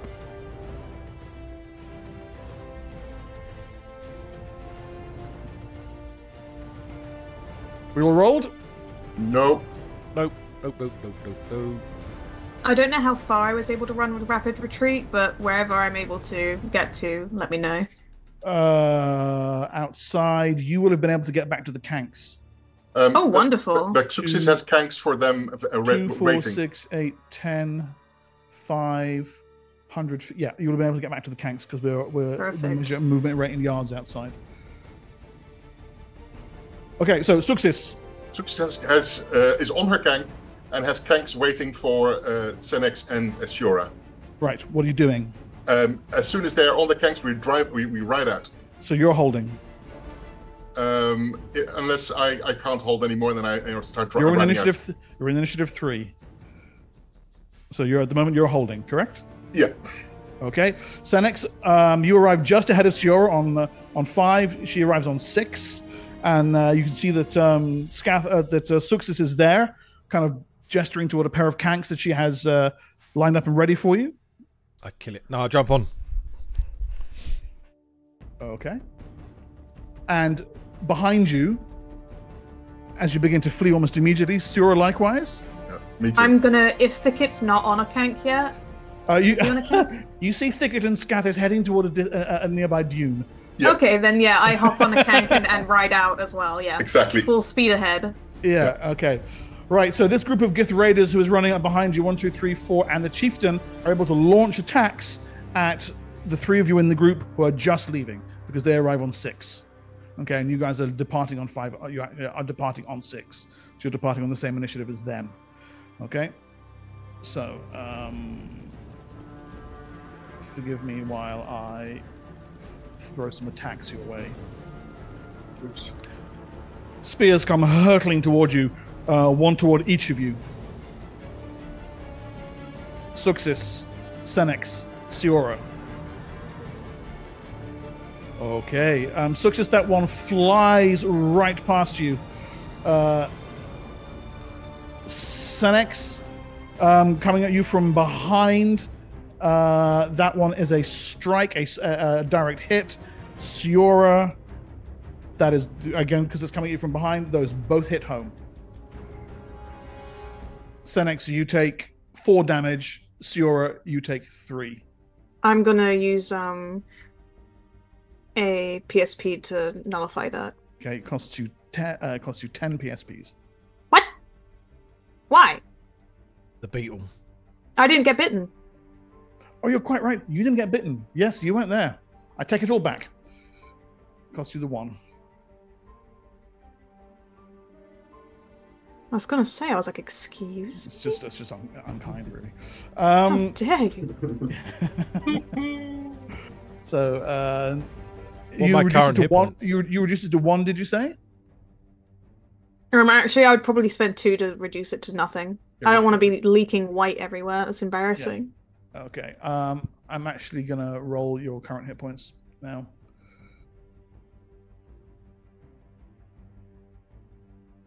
Okay, you have a single hit point remaining. I do, yeah. Yeah, now. You Okay. do, yes. Oh, so After your after the 4. Yeah. Okay. Yeah. And Success the 1 flies past you, and I'm pretty sure that is going to be a miss. Success, I take it back. That is a hit. You don't have a dex bonus. Oh dear. That's not good. A single point of damage. You have 3 hit points remaining, Success. Grievously injured. The obsidian spear glances off your shoulder. And you can see the Gith commander lines up his bow, aiming for, and there are 1, 2, 3 of you to pick. If I'm able to, I would like to try and position my kank that I'm behind them, so I'll take the hits. Surins get +4 armor class for our scales, right? But Success doesn't, because she took a burrowing ability and gave up gotcha. her scales for it. I'm a female Surin. I'm a little bit Fair more enough. delicate. You're a girl lizard. What makes her so beautiful?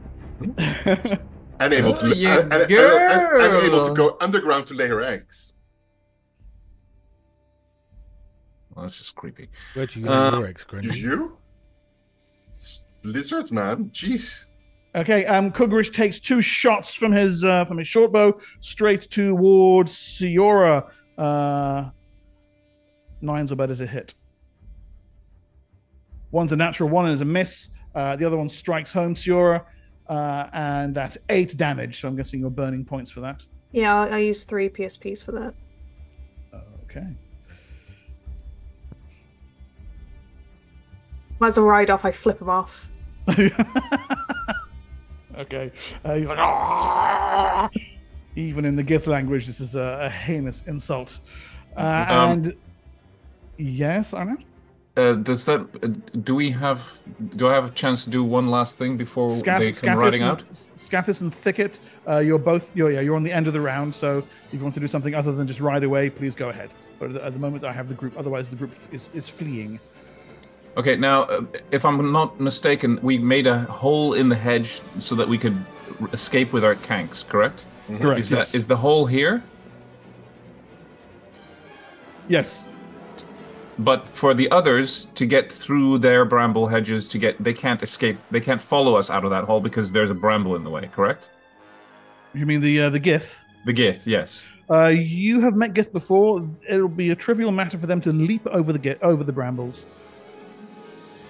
Okay. They have that 20-foot leaping ability. Don't forget. Yes. I guess what I'll do is the entrance, where there's the gap here, Yes. kind of over here. Yeah. I'm going to shoot a magma jet at it, at the brambles, Okay. as a parting gift, just to kind of incinerate that part of the brambles. Okay. There is a satisfying as the bone-dry brambles go up in flames, struck by the magma and ignited. Silhouetted against the flames and the smoke, get the bodies throw themselves back. The surviving kanks there chitter and run to the far side of the enclosure. The smoke and sand billows back and forth across the scene, and then your kank mounts thudding on the dunes, up and over the dune, and at the moment, they're not in any specific direction, but just away Yes, from run away! from the Gith camp. Even were you on foot, all of you, except perhaps Thicket, will be able to outrun the Gith. They're good at leaping, but they're not particularly fast over long distances on account of their hunched posture. Your Kank's going to move almost twice as fast as them. And as the moons wheel in the sky above you, before long, the angry sounds of the Gith recede into the distance. Awesome. You have won your freedom. You are, however, without supplies and with only a paltry amount of weapons. Oh. We'll have you fleeing for a good hour or two Yeah. to put safe distance between you and the Gith. Remove any chance of them chasing you. Perhaps onto some rocky ground.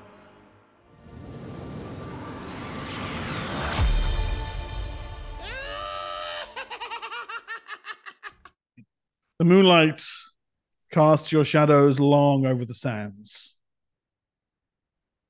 You are free from the Gith. Your flight across the desert has brought you, you're not entirely sure where. Can I try a navigation roll to get a sense of my bearings? Yes, go ahead and make me a navigation roll, please.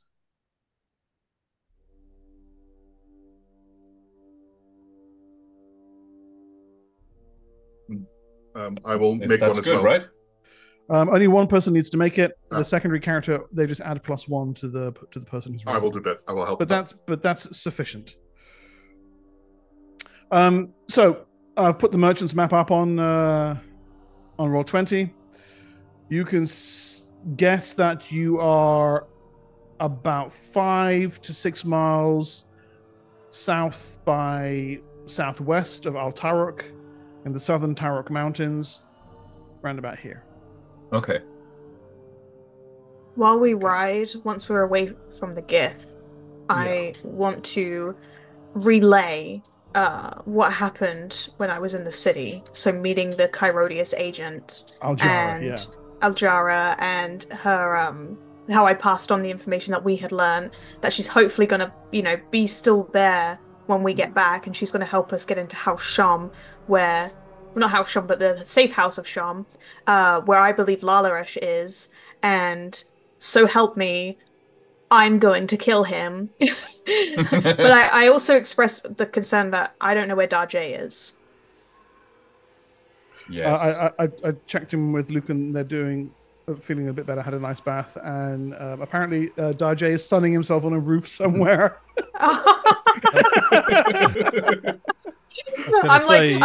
I'm really worried about Darjay, and it pans to Darjay sipping like a margarita on the roof. This is the most relaxed I've been. I was going to say Selba's next to him, like sunning herself as well. Yeah, I don't know where she's got. No, yes, Selba's like on her back, like little pot belly from the two little pot bellied lizards having stuffed themselves on purloined food. But anyway, sorry, back to the traitorous little lizard. I want to check myself over where the bite was and see if there's thinking. Like, I know we've studied them briefly and stuff. Is there anything I could do to reverse this thing that I've got? Senex, I see your concern, but let me heal all of your injuries first. You are all terribly wounded. Thank you. Maybe before we do that, we make sure that we are no longer spotted in our tracks. Yes, perhaps we need some farrow leaves. Yes. Are there any farrow needles around? I will be looking as well. Right, so you can both of you then, if you're checking separately. Suxis, you're in the mountains, so it's up to you. I need a survival check mountains from you to see if you can locate the plants you're looking for. You're not used to this terrain thicket. Do you find the plants you are looking for? But I know what the plant looks like in theory, so I can just look to see if I see anything. I need some help. Yeah, so we'll have Thicket helping you with herbalism, and that makes that a success. Good. By 1 point. Yes. Yeah, Suxis, you find the right kind of terrain, but you actually walk past them 2 or 3 times before Thicket points out dwarf faro cacti. Perfect. A smaller version. They grow in the nooks and crannies of higher elevations, and these will suffice. Well spotted. I gingerly pull out some of the needles, Mhm. then bring them back to where we are camped, or wherever we've paused for the moment. Yep. And we cast it on the kanks, right? Well, let me have a look. Yeah, sprig of faro needle burned, and then ashes. So I need to burn the faro needles. So I will try and create a small fire. Yep. Not hard to do. You've got the survival skills. I'll burn the faro needles we've just collected, and then collect the ashes and scatter those around the kanks and ourselves. And then it does say that the range is touched, so presumably it's the people involved. So then you have to you then move on from there, and then Yes. from that point onward you leave no trail. Mm-hmm. Yeah. We need a spell per creature, right? Let me have a look. Pass without a trace. Creature touched. Yes. So it is per person. Yeah. So we need 2. 2 each. Yeah. You cast or 2 we do and it on the I cast 2. tanks. That's what I mean. Yeah. Okay. Yeah. You cast 2 and I cast 2. Yeah, that works. Yeah. Okay. All right. So you ensorcel and be-ash your kanks, leaving now no trace across the rocky and sandy ground. And I guess we need to figure out where we're headed next. Are we headed to Altaruk? Presumably we need to reconnect with Darjay, right? Yeah. So before we actually go in that direction, we've now made sure that they can't find our traces. Yes. So, yeah. Yes. So in Altaruk itself, yes, there is Darjays in that direction. Presumably also is Lalarash. Also there is the Shom safe house with who knows what intelligence and information to be found there. Mm-hmm. Just to complicate matters, there is the caravan. Yes. You may or may not wish to recover belongings, trade goods, investments, former slaves / blood brothers, and other individuals who are now going to face a life of slavery in Babak. Yes. We should probably And get that rod back. And I can also and the rod of the dead mind. Yeah, I will tell them where that caravan is headed as well. Yeah. let us find it and save it. Isn't that? Well, I'm assuming that. I think what we need to do is go to Altaruk and re-equip ourselves first. And while we're there anyway, we deal with Lalarash and maybe find some information. And we'll be able to catch up with the caravan because the caravan is going very slow. Caravan's going currently. I'll go back to the other map because I think it might still show it. Considering that I was It will show watching it. the caravan, how many more, how many people were added? Because it might be easier for us to just deal with that beforehand if it's not that many people that were added on. Just a minute, please. Weren't the defiler and the House Shom representative going to the caravan or not? Was I mistaken here? Were they going back to Altaruk? They were rejoining the caravan, right? When they dropped us off. Agristes went on the caravan. Okay. You didn't see Tethrides get on board. Oh. 2, 3, 4, 5, 6, 7, 8. By the way, I'm assuming that all of us are quite hungry and thirsty. You counted at least 20 Shom guards, half a dozen elite bodyguards, and about half a dozen outriders leaving with the caravan, Siora. Okay, yeah, so we probably do need to arm ourselves in Altaruk first. Okay, now just to look at the trade route map, this close-up map, can you see the hexes on it? Yes. Yes. Yeah, right. So each hex is 5 miles. So you're about here. So it's Okay. a 10-mile journey. So that's about 7 miles to where you are. All right? Okay, which is actually about a day through the mountains. Okay? Now, the caravan is moving at 3 hexes per day on the road. So in the time that it's taken you to get here, that caravan is 1, 2, caravan is here. Okay? You get back to Alteruk, 1, 2, the caravan will be here by the time you reach Alteruk. Okay? It'll be just outside Grax Pool. Okay? And then you have 1, 2, 3, 4, 5, 6 hexes, so 30 miles in order to catch up with it, right? Which will be about another day, beyond which it'll have gone either up to Grax Pool and may stay there to water or may continue on. So if all you do is go back to Alteruk, supply up, get goods, mounts, and head off, you will catch the caravan somewhere between Grax Pool and Fort Thamo, sorry. Okay? That's how it'll pan out, going by the speeds involved. Yeah. And if we actually deal with the safe house, that might add that time on top of it. For example, and if you need time to rest and recuperate beforehand or afterward or whatever. The other alternative is 1, 2, 3. The alternative is to attack the caravan right away, in which case you catch it, I guess, about here. But even that would take us quite a while to get. But you're not very well equipped. No, exactly. We're not equipped for that, I would say. Okay, I thought we go to Alteruk, but Can I? How badly injured is everyone? Everyone is on 1 to 4 hit points. Oh wow! So Except me. Except I think we have our and food as well. We haven't eaten in we have a kanks while. with us. Don't worry about it. We have kank honey. So these are herding kanks, so they have honey. Yes.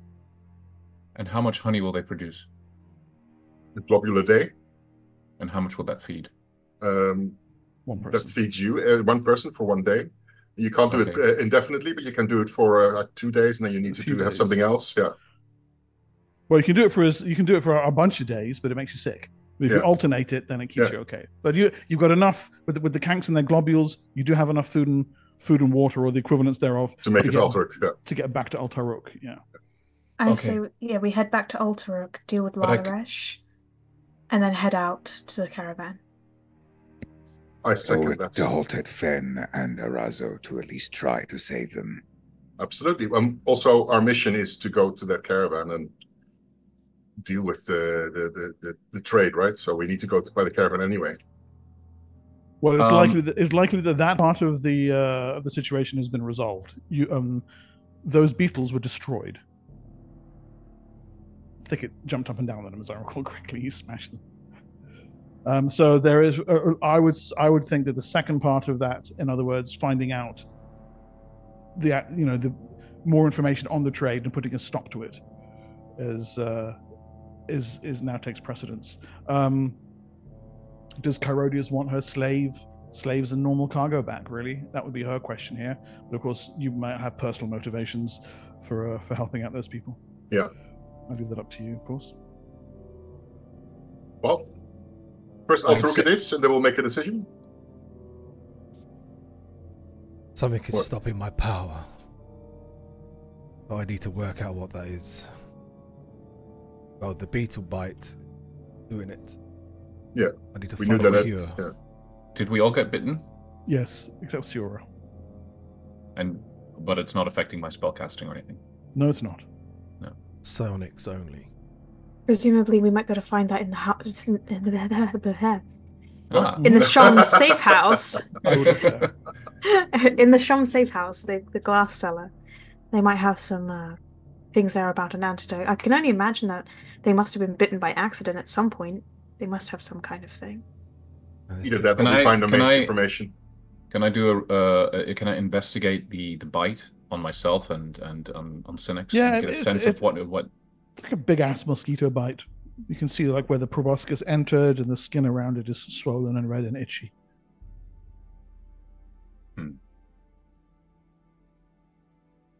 Could I make any kind of medicine roll to or a healing roll to see if it would require magic? To do what? And to cure Senex of whatever the beetle's done to him? Well, you don't know what the beetle's done to him. Fair enough. It looks like a Shakat beetle bite. I mean, you've seen them on Inixes and on Mechalots and livestock. And what would you normally use for that? Like slow poison or like something along those lines? They're not poisonous. They drain blood.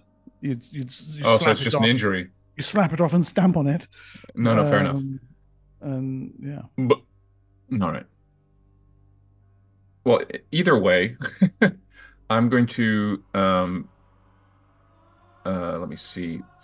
Seeing as I have some magic left, I'm going to use that to heal everyone. I'm going to Scathis. I'm going to give him a cure serious.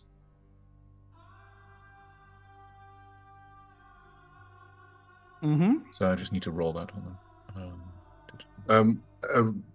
Why don't we leave our potent magic out of our healing here and reserve it for maybe some curing of diseases and curing of curses? Because if we are, we need to be ready to fight. Right now, one stray arrow will kill any of us. No, I get that, but do we have enough less powerful magic to heal the lot of us? I mean, I can. I'm just wondering whether we can, next to the healing Senex, do you feel like you are being hindered by this beetle bite? I will not be able to help you much.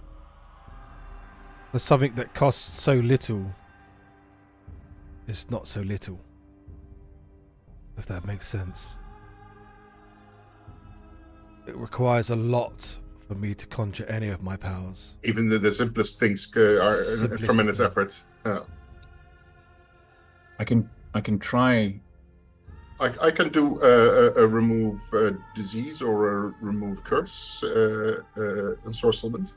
Either one of them. I can do one. That's why I'm asking.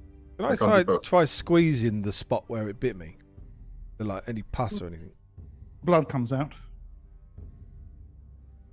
Only having 1 hit point remaining, you die. Shit. Reroll. Tear up your character sheet. The lowest. Oh, I leave a decision to you, and I will follow. I think right now the focus has to be on making sure we survive, and we can worry about this curse or whatever this is. I agree. Better alive and not useful than dead and useful. Besides, or near death. Let's just see where we end up first. Okay. So I'm going to use, like I said, cure serious wounds on Scathis. Not initiative. God.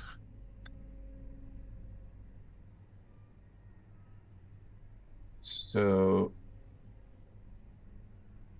that gives you 10 health back.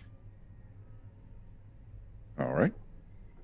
10. Okay. Hit points gone to 14. Next, let's see. Everyone else is really badly injured, right? Yeah. Everyone's on like 1, 2, or 3 hit points, basically. Right. Okay. I'll give a cure moderate to Siora. No, I'm full health. Oh, you're full health. Yeah, I have full health. Okay, then I'll do a cure moderate on Senex. Will a Psycraft help me determine how I can repair this mark, or? No, no. I mean, you can. I'll tell you now before you roll. It doesn't. You have no idea what's going on. Yeah, and wasting spells on it, like throwing mud at a wall, is not going to, we don't know what we're doing yet, so it'd be a waste. That's literally what your spells look like. Yes, exactly. That's why I was using that analogy. Nice. So for Senex, you get back 9. That's a good roll. Nice. Okay, 19 hit points. And then Suxis, I'll do a cure moderate as well. Mm-hmm. It's another 8. So that puts you on 11. And I'll give myself a cure moderate.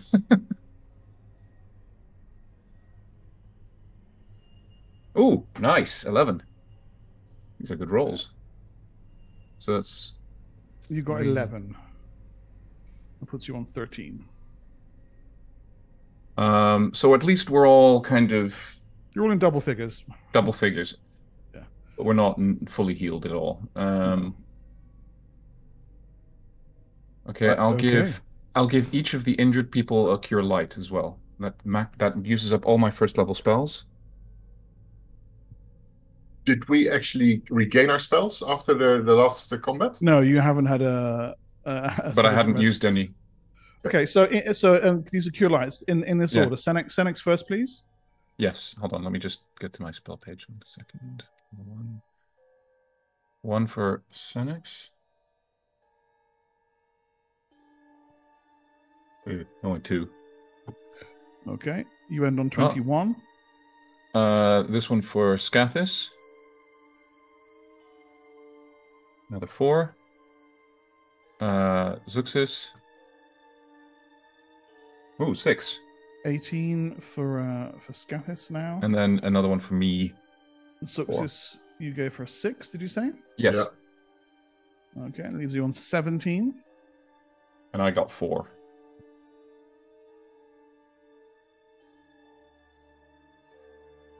And finally, 4 for Ubulai. So, I have a couple of spells left as well. Shall I just throw them again as healing as well? It's up to you. Well, I'm good. I'm leaving. I'm keeping a few spells in case we need them. Well, that's what I was thinking. That's why I'm asking. I don't have that many. Yeah.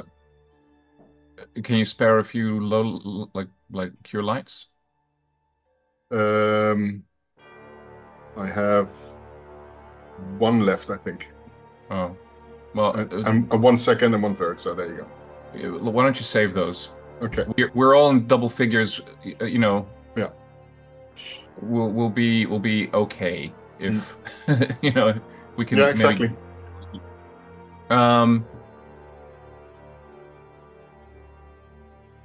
And then there's one other thing I was thinking of doing. What was it?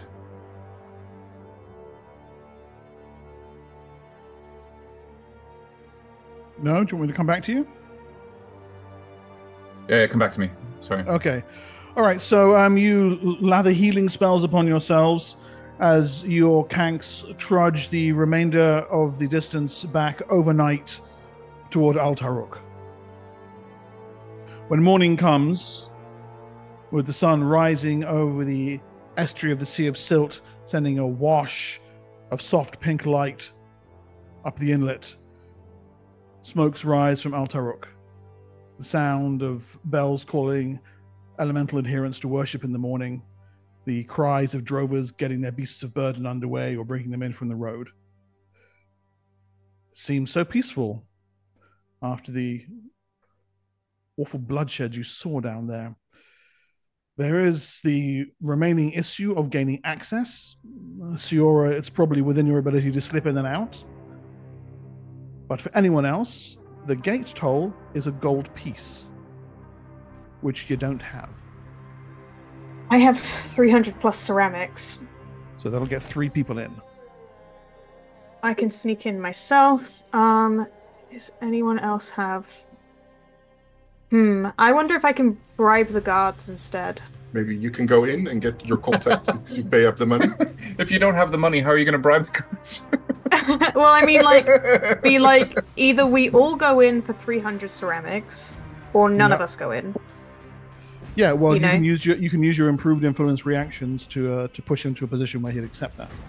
There'd be a saving throw for him to resist that. But yeah, that's within your character's class abilities, absolutely. It just hurts me to get rid of 3 gold. So why don't you just see whether you just can slip in and get your contact on the inside to have Carorius pick up that bill? All right, I'll try. Yeah, I'll head in, and do I need to roll hide in shadows? Yeah, you do. Please work. Okay, you're able to slip into the trade fortress of Altaruk once more. You make your way through the gates, down into the market area, and onto the bottom end of Trader's Way, where Aljara's feather stall is located. She's working on the stall. Her believable cover as a trader, believable because it's true, and she nods in your direction as you arrive. Back so soon? The mission was successful. However, I have 4 pieces of merchandise I need to get through the gate. The cost is a little high. Right. And you want House Herodias to foot that bill? Preferably. We are doing her work. We were recently just robbed of our possessions. Okay. She's not too keen to hand over gold, but we'll see. 6. Nevertheless, your words are convincing enough. There's a few moments of thought and hesitation. Then she relents. Produces a strong box, a key around her neck, opens it, and counts out 4 gold coins. Thank you very much. Right. I have located a Shom informant who has agreed to walk you directly into the safe house. Wonderful. For what in return? For some reason, he's taken a very deep dislike to Lalarash. Hard to believe. He was supposed to get to this caravan. Lalarash did something dubious and bumped Yarnak. Well, if he can get me in and out safely, I can take care of his problem for him. Yeah. He's motivated by nothing really other than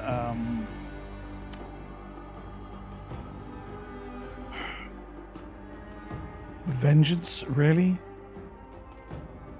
So I wouldn't trust him, but he can get you in. Yeah, he can get me in, I'll do his dirty work, and then he might turn me in. That's what you're saying. So you might want to consider making it impossible for him to do that once you've gotten what you need from him. If you understand. Understood. Right. So, she points. The Wounded Lear is the small tavern on the corner there. You'll find Yarnak there. Yarnak, okay. Yarnak, yeah, he's an old battle-scarred mole. Some interesting tattoos on his. You'll recognize him. Out of curiosity, do you know of a cure for a beetle bite? Beetle bite?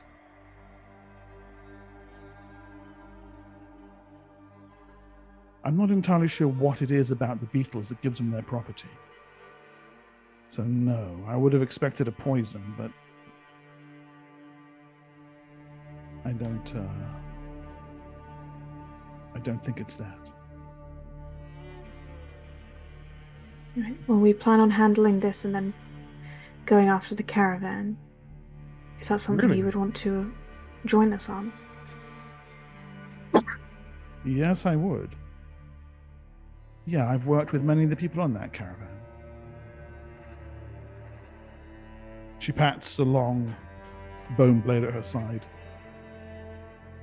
Come and find me when the time is right to shed Shom blood. We will. I'll We be also with need weapons. My friends will need to resupply some. If you have any recommendations of places to go, it'd be much appreciated. She gestures along the Trader's Way. You'll find weapon and armor traders all along here. It's not the best in the Tablelands. Like everything Alteruk, it's meant to sell and be serviceable. These aren't the markets of Nibane or Balak here. I shall find what you need. It's going to be hard without any money to spend. I just gave you 3 gold pieces. To get them in? How much money do you think I have on me? I don't know, but we're running out of time.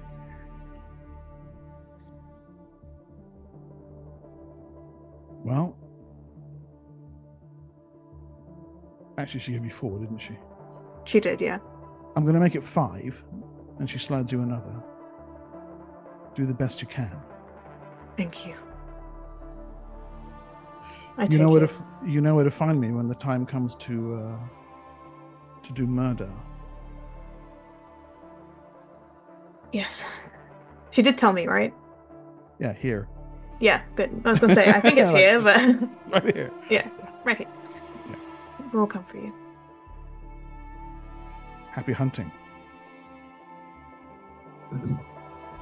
I take the gold and then I head to the gates. Tell the men, I want them let in. Here's 4 gold.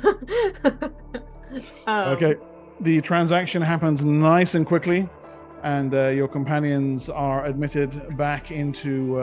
Admitted into.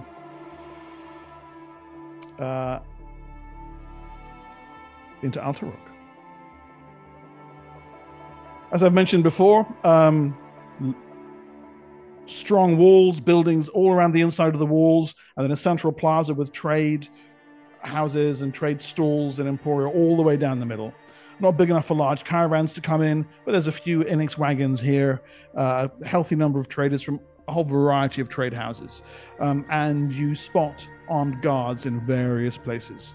Clearly Shom must have put a few gold coins their way to be allowed to carry out their deeds against you. I inform the group of the Shom agent that is inside the tavern, and that we have been given a gold to spend on equipment and such, and that I may be able to fund some extra. And that we are to get her as a reinforcement when we go to get the caravan. Okay. Can everybody maybe give me a list of what they need? Oh yeah, I'll actually give Zuxis the gold. She knows better than I do. I need components. 1 gold piece. You've got 1 gold. You've got 100 ceramic pieces. Yeah. I also have of my own money 382 ceramics. So if you need extra, you can come to me. Okay, well, just let's make a quick inventory of what the basic stuff is that we need to do this mission. Okay. What do you need weaponry wise? Scathis, what do you have and what do you need? I have obsidian spears. If I rip one of the mandibles off of one of these kinks, can you get someone to make it a weapon?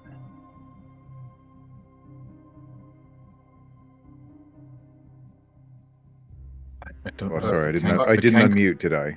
No, you did. Okay. No, you did. Just You stunned us into silence. She does not respond. She looks at you in a very cold and flat stare. What's wrong? What did I say? You don't need to harm the kank to get what you want. What do you need? Instead of harming the kank. Sword. A mandible sword. And any kind of armor you can get me. Something light. Okay, mandible sword. I already took a shield from the Gith. Do we know what they did with our possessions? Thank you, Siora. I mean, What did Siora say? I just did the. I knew I had to say something or I wouldn't hear the end of it. She puts her hands on her hips and does the whole and then he says thank you and she nods.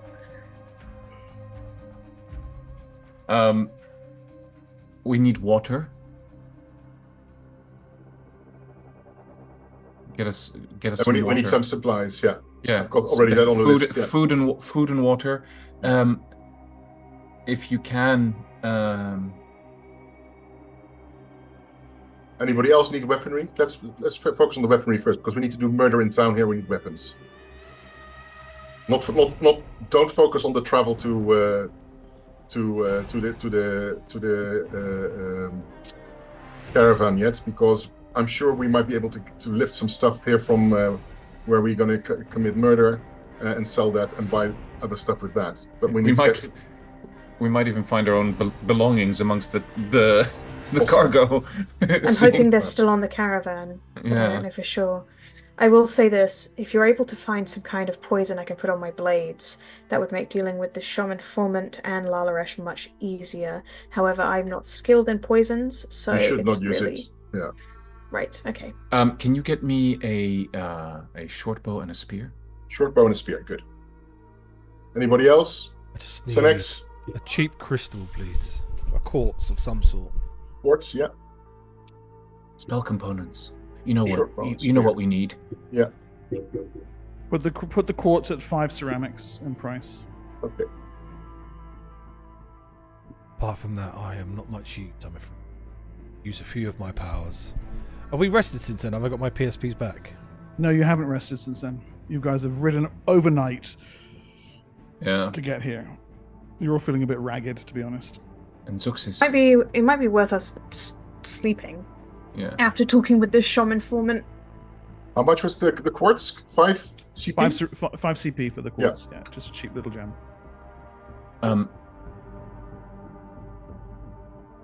Let's see. You don't have a weapon, Senex, or you already have one? I picked up a spear. Is that good enough? Tiora brought in. That's fine. Unless you can get a hand crossbow. Yeah. Mark, did they Bless you. take my necklace?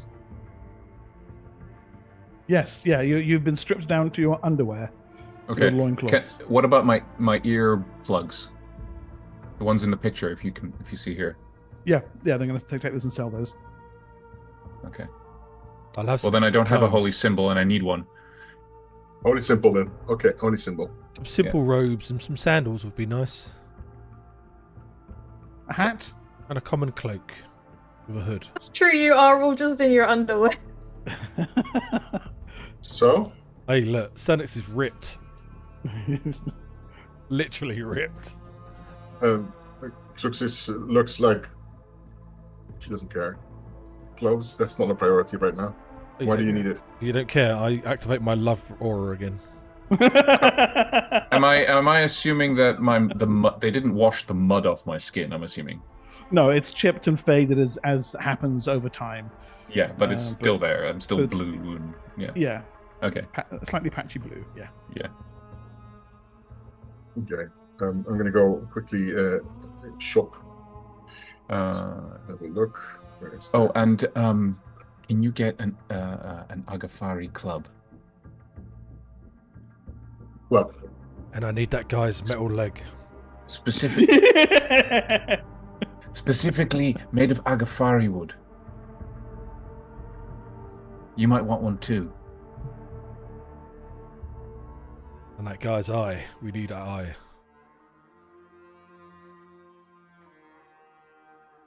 That's very oddly specific. Right, Carl. So Suxis, I presume, is making her way up and down the stalls yes. as the morning market gets going, haggling and bickering and. That's exactly what she's doing. She might actually even find some opportunities to increase the funds that we have by buying something cheaply and selling it something more expensive a little bit over there, but trying to increase to get the funds to get actually the whole shopping list. I would also like Done. to add onto that list, if possible, a small glass vial, preferably one that could be made into like a necklace or something. I do not want to know what's going to go in there. Yeah, I already have an inkling. Glass file. Okay. Lala Rush's eye. Yeah, probably something like that. Yeah. Can I go into a trance and rest? Big box, little box, big box, little box. Imagine we go to the tavern that I'm meeting the Shom informant in, and then we could probably just stay there for the night. I can maybe pay for the lodgings. It's a Shom Sham. It's a tavern, not an inn. Oh, my mistake. Sorry. Yeah, it's just a pub. Yeah.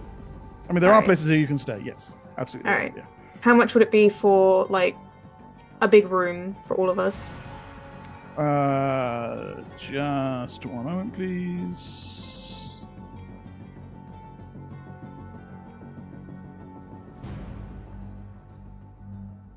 A ceramic for all of you for one day in a sort of common quality room. Is that room and board or just room? So that's just with board. That would be 15. 3 ceramics would get you room and board for the whole group for the day. I'll pay for that. Okay. So you're that's always actually the new Matthias. That's back at the Sand Tiger's Tail, the place where you were waiting for Lalarash. And as I mentioned before, that place is busy with guards and traders from all sorts of caravans coming and going at all time, so you'll barely be noticed there. Who else needs an armor? No one, eh? I don't think anyone wears armor. Oh, yeah, but I do wear light armor, and Scathis wants an armor. Yep. What kind of armor are you looking for? Leather or something more heavy? Leather, nothing heavy. Okay, that's fine. Anything heavier than light will interfere with rapid retreat. Okay. What? So, I would like to head to speak with the Shom informant. While the shopping's going on. Yeah, I think so. Yeah. Okay. Cool. All right. And I'll invite the others to come if they want, but I'll also tell them like I've paid for room and board. If you need rest, go rest. You know. I'm going to need some rest. So Alex is already in a trance.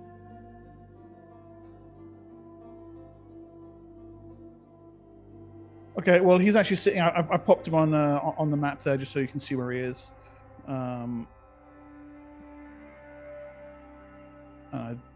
Yarmak? Yarnak, yeah, that's his name. In fact, there he is.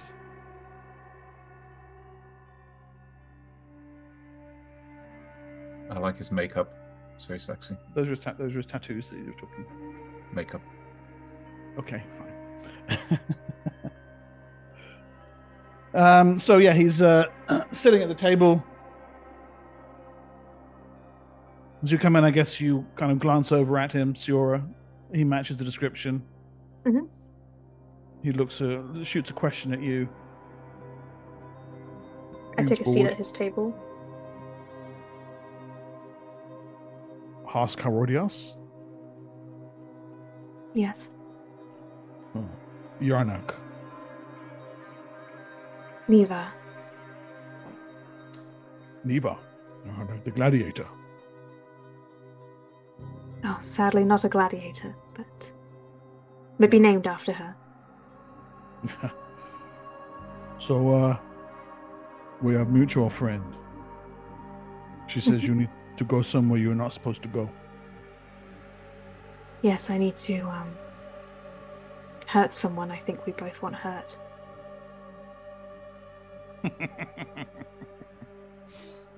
Yes, very much. Okay, well, I tell you then. Your friend's information is wrong. Rhodesia's house. It's not the safe house. It's the entrance to the safe house. Right? Underneath, there is tunnels. Right? There's hidden entrance. In fact, there's 3. One is in Rhodesia's bedroom. One is in the storeroom. And the other one is in one of the alleys. But I don't know where. Those lead down into the tunnels. That's where they're packaging them. It's not just a safe house. They're running the operation from here. They're bringing them in from some fort somewhere, packaging them up, and then they're going out to this Templar, that bard, that nobleman, to be used against mindbenders for every reason.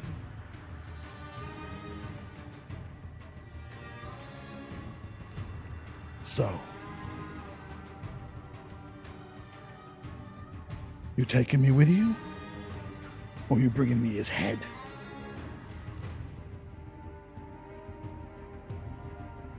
That really depends. On How many what? people do you think you can get in and out?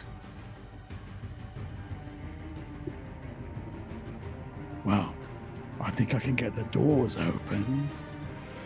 Speaking of getting the doors open, quite literally as he says that, the door to the inn bursts open, and a cold, dark wind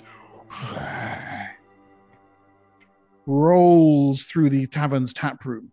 The fireplace gutters, the little lantern on the table goes out, and in the gloom there is a hulking figure standing in the doorway. It says, and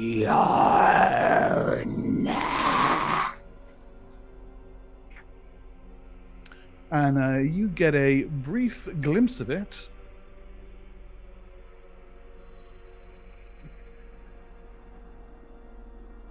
As it comes hurtling into the chamber, jaws wide, and leaps straight for the mole. Oh, I move out the way. You move out the way. Okay, right. Yeah, I'm not gonna. I pretend I'm some woman who's like flirting with him, who just like scurries away. Like I'm not. I'm not. I ain't getting in the way of this. Okay, cool. I think this is a WTF moment. I'm just gonna. Does it kill him? What does it do? I'm so confused. First, it comes over onto the token there. There we go, and hurtles its way across the chamber, smashes the table out of the way, and this is character sheet. I'm going to give it an initiative check first. Well, I did pause to say his name, so presumably.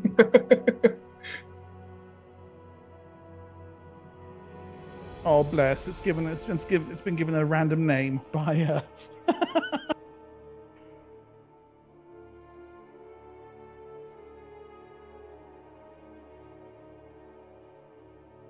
It has? Yeah. And let's give Yarnak initiative as well. Why not?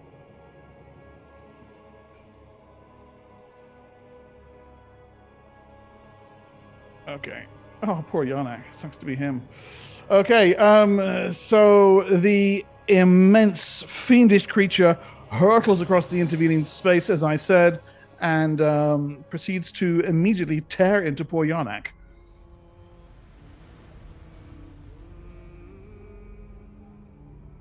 Sura, I think you just attract trouble.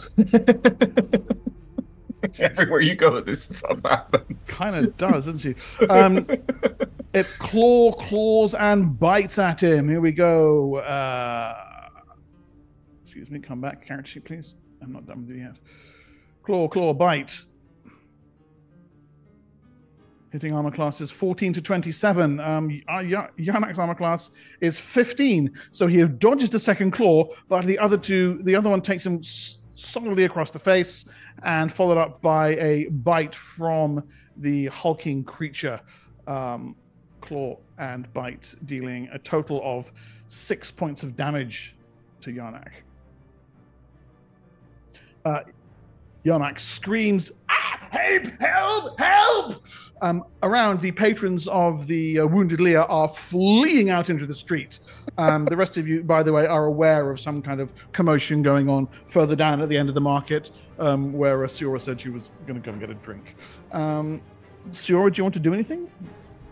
So, but you said fiendish creature. Does it look like... It looks like the picture I showed you. Do you want me to show you again? Yeah, because I'm like, have I seen anything like this before, or is this like otherworldly? You have seen nothing like this thing before. Look at it. Look at that face. Yeah, that doesn't look... That's the face only a mother could love.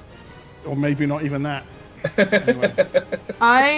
Zux is your shopping, I see. See bargaining rolls there. 30 shekels, you must be mad. Yeah, it like pans to Zux's shopping. What the hell is coming out of its back? Yeah, hate. so That's hate. Yeah, so I don't think I stand a chance against this thing. I'm gonna join the fleeing patrons. Okay. Like, I want to get into House Shom, but I don't think this is worth it. I would like to live, please. I just want to live. Okay, cool. So you're making a run for it. Yeah, I'm just gonna rapid retreat out of this bad boy. Okay, cool. Run away! Bye now. Okay. I try and make it look like I get pushed out by the fleeing patrons as opposed to the fleeing. I try and make it seem like I'm trying to help him, but I get pushed away. Okay. He's not paying too much attention to that level of detail. He's mostly screaming and panicking and blubbering, scrambling backwards over the furniture, snot running from his nose, and attempts to do an end run around the creature to make it out of there, which of course gives it an immediate attack of opportunity against him. Thus. Oh, a hit. And there's the bite.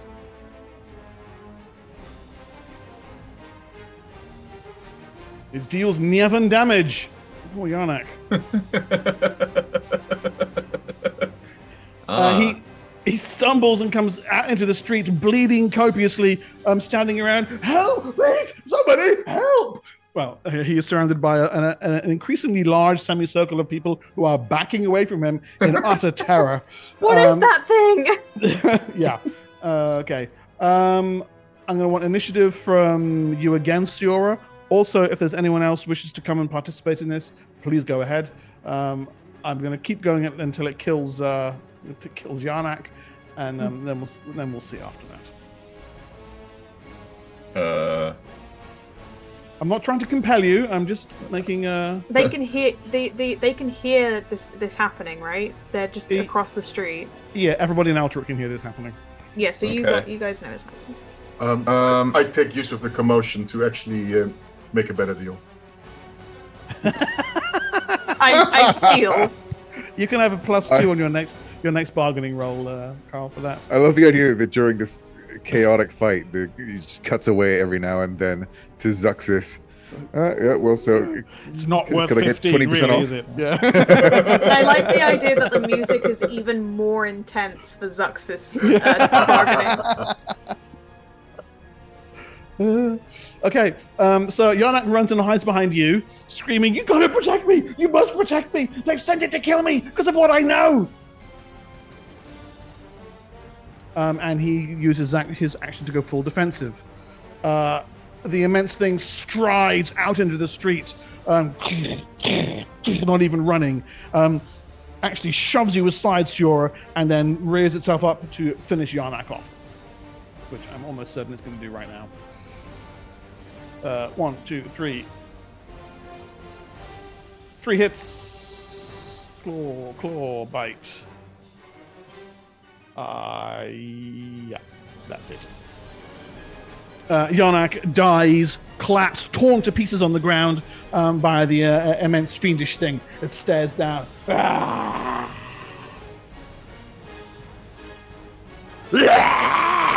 You know. And it comes for you as well. You have been in receipt of the forbidden knowledge. No, for this you must die. You're on 14, so you're next. I am going to shoot at him twice with my bow. He's armor class 21. Well, and then I'm going to try and hide in shadows. Can I intervene? To hide in shadows in the middle of combat, you need to break line of sight. I'm gonna run. Ah, yes, great. Okay. Thank you.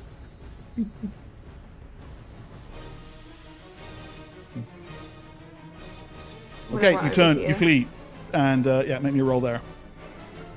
Oh, did you do it already? Yeah. Okay. Yeah, good. Okay, so you rush around the corner, throw yourself into those small bushes there, and go very small and very quiet. Mhm. Okay. All right. Moments later, they're just off the map here, actually, from the walls of Altaruk, guards begin raining arrows down on the creature. As you can see, they simply ricochet off its hide, having no effect upon it whatsoever. Okay, it's going to come looking for you, Siora. So I want initiative from you again, at least. And again, if anyone else wants to join in, please feel free. Yeah. Suppose we better help. Oh, good lord. You need to put tokens on the map for initiatives to count. Don't forget. Yes, I'm even just looking to see if there's anything I can do. Where are we coming from, by the way? Any direction, it doesn't really matter. Right. This is like in one corner of the enclave.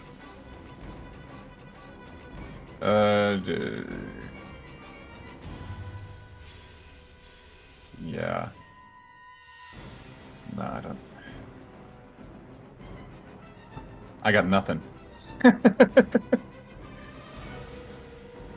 Okay, so I'm seeing Siora, Senix, and Scathis on the initiative count there, yeah? Okay, Senix. Awakened from my trance, I run over. Don't see Siora, but did I hear a scream beforehand, maybe? I think you would have heard me go, what is that? Exactly. Yes. Out loud. It being like, now I've got to get you. I will do where is it? A sensory suppression. Okay, its MAC is mental armor class is 16. Oh, So that's a success. Yep. And that costs you another 9 on top of what you would normally. 9, yeah. Yeah. Okay, so that was going to be my next question. Right, 9 on top. That cost me sensory suppression 2, so that's 11. And I make it blind. Blind. Yes. Okay, so that's a -4 to hit. And I will take cover behind this tent, hoping it didn't see me do that. Okay, right, yeah. It knows there has been a mental attack made against it, but at present at least has a direct target it is currently looking for. Speaking of which, Siora, you're next. I'm considering actually using invincible foes. I want to try and make it think that it can't kill me, and that if we attack it's going to perish. Yeah. Okay, its mental armor class is 16, so that's your target number. Oh. Okay. You fail to manifest the power, unfortunately. But it gives it One at least day it will succeed. It gives it at least some idea of where you might be. And then I run. The thing appears around the corner. Okay, and you're running. Okay. Mark? You're actually in the wall there, so probably best to be there. My mistake, sorry. That's right. Burrow your way into the building. I'll get you in a second, Arnout, unless you want to make an initiative roll. I don't need to make an initiative roll because I'm going to be casting for 3 rounds. For 3 rounds. Oh, okay, right. Yes, good call. Okay, as you break into a run, the thing snarls, yeah, and from its back project a pair of misshapen, bony wings with which it takes the air and comes streaking after you in a mad charge. Die! Die! It's screaming. Gets +2 to hit because of the charge. So I'm also hidden in shadows. that doesn't seem to be bothering it. Ah! I take it the blindness doesn't either. I've taken the blindness off already, and one of those is definitely going to hit. Sura, your current armor class. Yeah, okay, no, so those are all hits. And then we go claw, bite. Okay, so 14 damage there, Sura. I'll spend 7 to nullify that. Okay, you cushion the blows. The thing kind of stares down at you, wondering why you have not fallen before its mighty onslaught. But, yeah, okay. Scathis. How many spears did we get? I said three. Did I say Three obsidian spears 3. that Oh, Synex I've got has one of one, them. so you have 2. I have 2. All right. Let's see. So I can move 12, I believe. Yeah.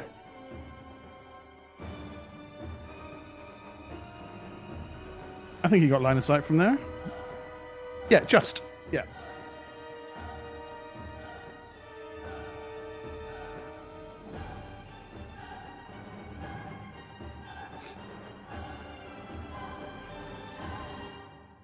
From the creature, you have line of sight just over that corner. Oh, please. Oh, No. Okay, the spear, you mistime it and actually catches the corner of the building and ricochets off while it's clattering in the alley between the two buildings. Okay, Sorry. new round. This is the second round of you casting Iron Out. You cast for Yes. 1 round so far. Yes. Okay.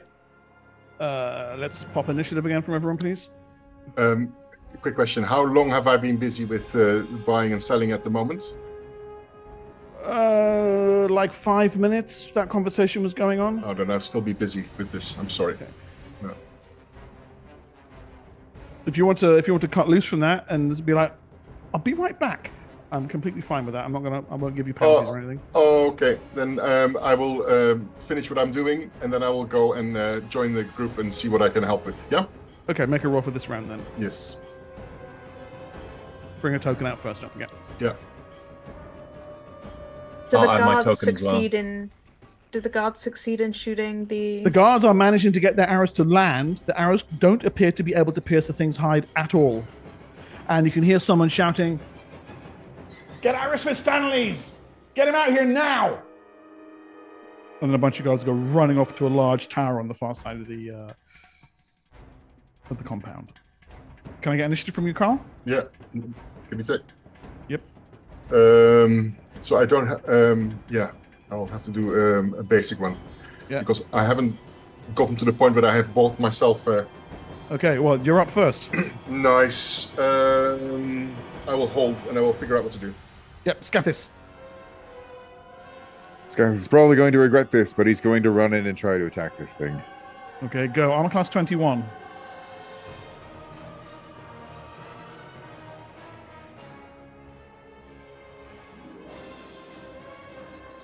It's only a... Damn. I'm rolling badly. Yeah, that's not going to work with the spear, but I am going to try and shield bash it at least. Yeah, okay, cool. Its CMD is 28.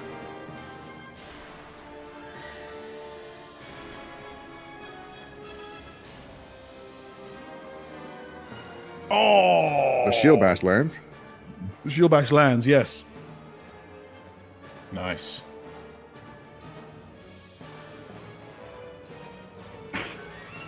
Not solid enough to knock it down, but solid enough to hit it full square with the shield. That would normally shatter noses and dislodge jaws. It just makes the thing's head knock slightly to one side.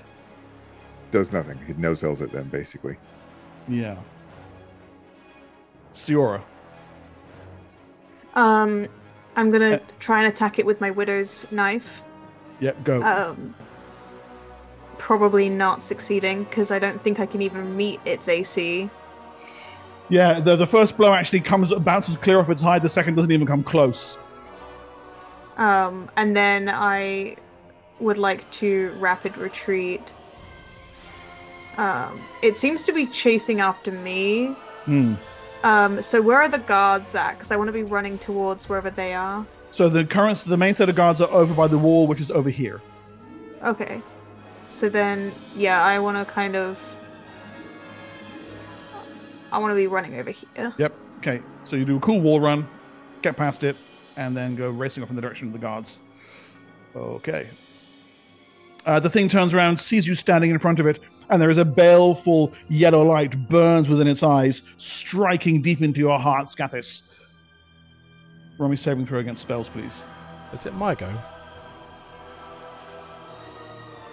No, it's the monster on a 13. I'm on a 10. Oh, I skipped you. How Okay. dare you?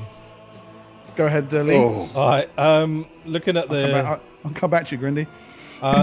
looking at the one he'd already killed, I manifest an illusion of that maul next to Seal, sort of like here. Yeah. And shouting out to the creature, "I'm not dead." So Yannick, whatever his name is reanimated. Yannick, and standing here screaming at the creature. Well, hopefully. Okay. Scathis, the energy fills you with a deep and shameful emotion, utter terror. You turn, you flee. You must remain a good 40 or 50 feet away from this thing at all times. You may, if you wish, cower behind a building and cry. I'm going to leave that up to you as a player. That's my thing, not do nothing. You. It hasn't even noticed it yet. And let's have initiative from everyone involved, please. I start casting at the end of the round. You start casting. Yeah. Okay. Three Your rounds spell, as well. 3 rounds as well. Your spell will go off at the end of this round, Thicket. Okay. So roll an initiative for it, because it'll go off on your initiative count. Okay, fair enough. I'll just roll a d10. Yep, that's cool. What is its AC again? 21, did I say? Yeah, 21. Do I have any bonuses to any of my weapon attacks? Because I'm trying to see if I can even hit with anything. Yeah, you, with your Widow's Knives, you're attacking at +2. Okay. I rolled a d10. But not my and longbow. Because they're bone. Your longbow, you're attacking at +1. Mark, I rolled a d10, but it didn't add me to the initiative count, so I don't know how to do that. You need to pull a token onto the map. I do have one on the map. Oh, you're there. How weird. Okay, hold on. I'm going to move you just for a moment. I'll put you back. Okay, and what did you roll for initiative? 1. Okay. Alright, Success, you start casting. Thicket, your spell goes off nice and early in the round. Okay, You can see where they are in the in your character folder? yes, I can see where they are. Good. So I guess my question to you is there any kind of furnace or cook pot or Yeah, plenty of them, yes. stoves nearby? Yep, Okay. yes. All right, then I will with my hand covered in mud, I'll scoop up a handful of the heated rock, throw it on the ground, and touch the ground over the period of this the casting time, and summon forth magma elemental. Nice. Drag a token out. But I need to roll to see which one I get, or is it? I believe you do need to roll. Yeah. Yes, it's a 50% chance. 50% of 1d3 of 2 hit Or can I dice. pick? Yeah. No. That's the. I don't know if it's how that works, because it's a 50% chance for smaller ones, and then 25%, and then 25%. So I don't know. So how roll that works. percentage dice, and it's at 50, 75, and 0. 50.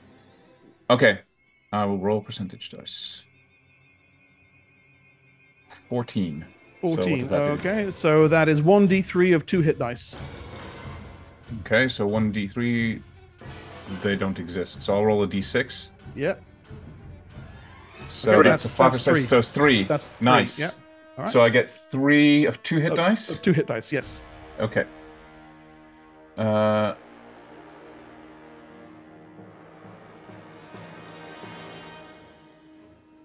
they can be anywhere within 90 feet of you. Okay. And these are 5-foot squares? Yeah, I think they are, yeah.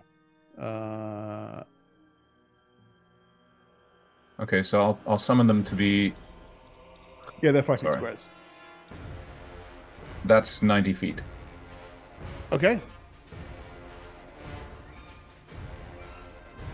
Okay, so a trio of frickin' magma elementals appear, summoned from the parallel elemental plane thereof. Nice job. And I say, attack that thing! Okay, and I'm just getting a character sheet open for one of them. I bloody hell hope this works because it's my last 3rd level spell. Okay, and I'm just gonna add a turn for them.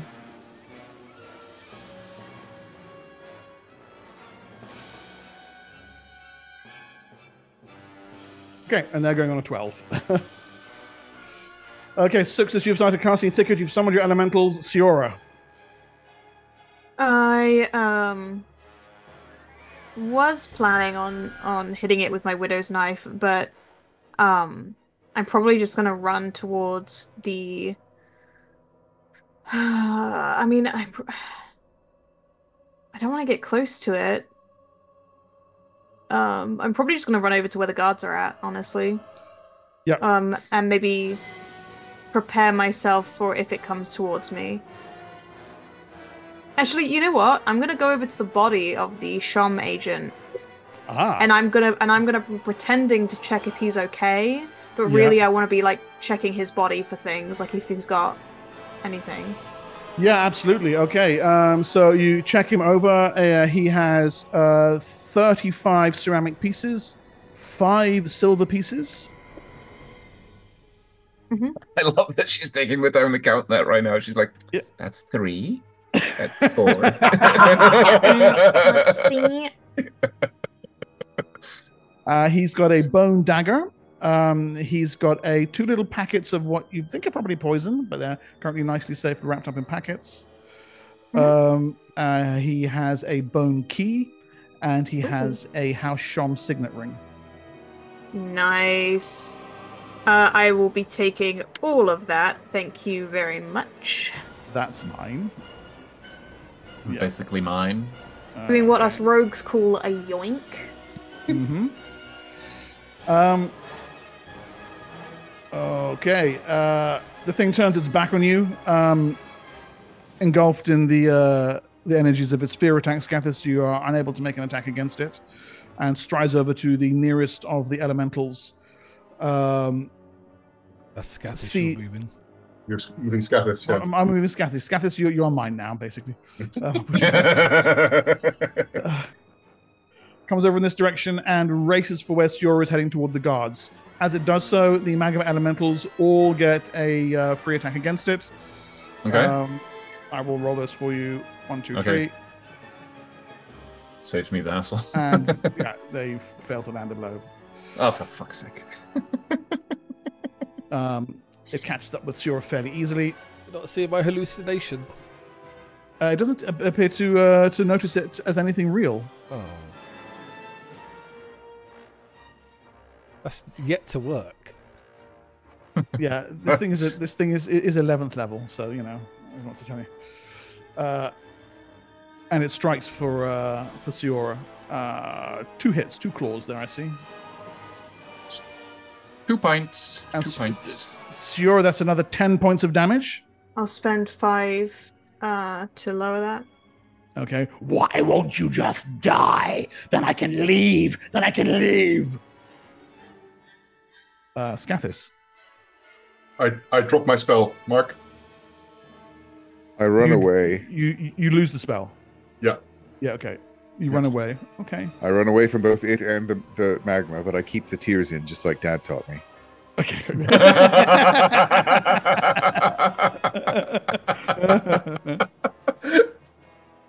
Oh my god. Sedex.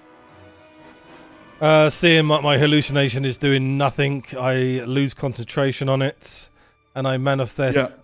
I try and manifest an aversion on the creature to fear the aura that she is unkillable. Max 16. Can I start casting a new spell? Next round. Okay. 25.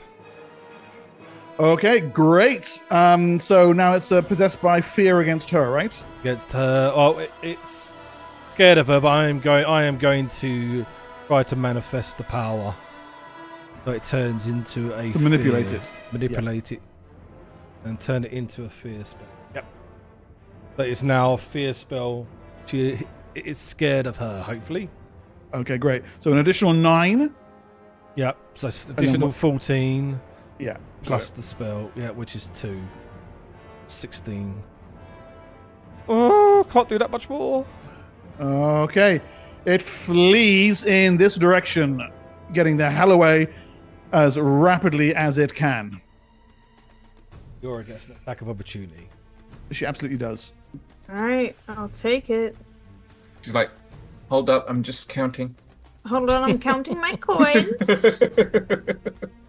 I miss. You miss, yeah, okay, fine. And then your magma elementals can move in if they like and have a go. Nice. Okay, move them over and I'll roll attacks for them. They try and surround it because they can, and if that gives them any benefits to like attack. Oh, 2 of them will get a +2. Okay. So the first 2 will get +2. Oh, they miss, but the last one scores a natural 20 and hits. Huzzah! Well done. It looks around. It one does damage. an entire point of damage. Well, it's better than. Wait, what? It crits and it doesn't do more than 1 damage? Oh, sorry, no, it's max, isn't it? So yeah, 6. Seriously. Yeah. Okay. The thing recoils as the magma strikes home. Let me just check for immunities to fire.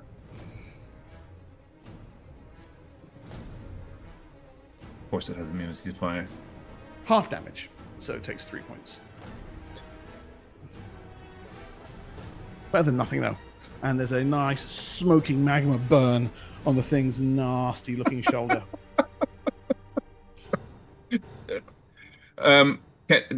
So is this the same round that I finished casting? Yeah, and it's a new round now. Okay, then I get. Okay, cool. So, Inish, please. I will roll for the elementals. Lovely. Oh, by the way, that creature's still blind, so...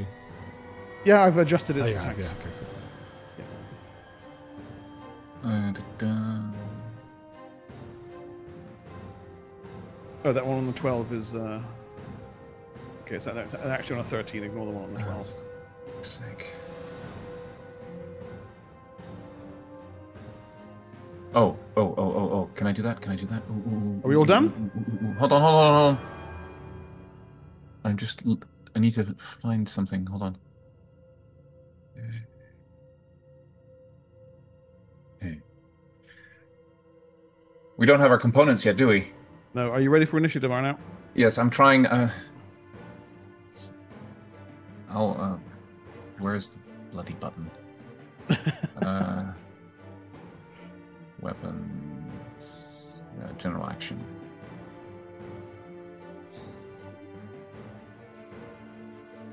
Okay, it's still got. I've got a 7 there for you, but it hasn't updated the thing, so I'll do it manually. I don't know what's going on with the list right now. Okay, Senex, you're first. I make it. I'm going to charge in and try to hit it with a spear.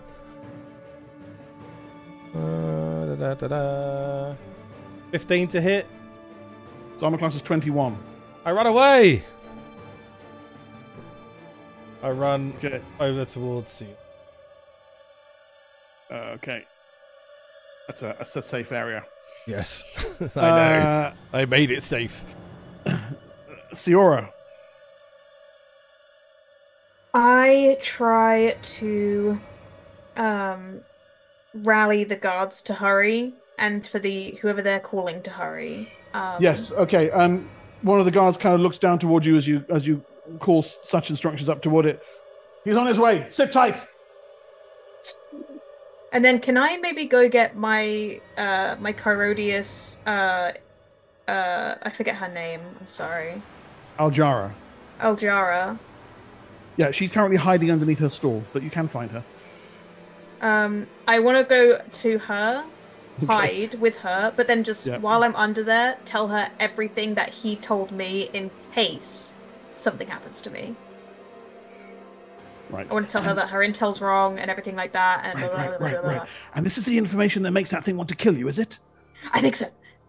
Great. It didn't see you talking with him. I don't think it would. No. Okay. Good. Right. Okay. And I'll move to a different place. Bye. Success. Success follows Siora, and quite ostentatiously, while starting to cast her spell, she grabs hold of Siora's shoulder and stabs her with a dagger, whilst whispering to her, "Play along." And I cast a feign death spell on her. Can I use my... Oh, I can't... man. I really don't want people to see my milk blood. Dang. I've stepped really close. It's not important. That's... Yeah, I fall and pretend. All right. As you collapse and you stand over with the dagger, the thing's head snaps over in that direction. The magma elementals can take a shot against it now. They're on a 7 this round. Do you want me to roll for that? I guess I will roll for them. Hold on. How do I roll for them, actually? I've got it here. 1, 2, 3. Okay. Please hit. Another natural 20. Yes, from the same one, actually, the last one. So that's and there's one that got a armor 19? 21. Armor class 21. So that's another 3 points of damage to the thing. Didn't 21 hit? 21 hit. What? Did 21 hit it? Because it's flanking, isn't it? No, the bottom two are flanking. Oh, bottom two, okay. Yeah. Thicket.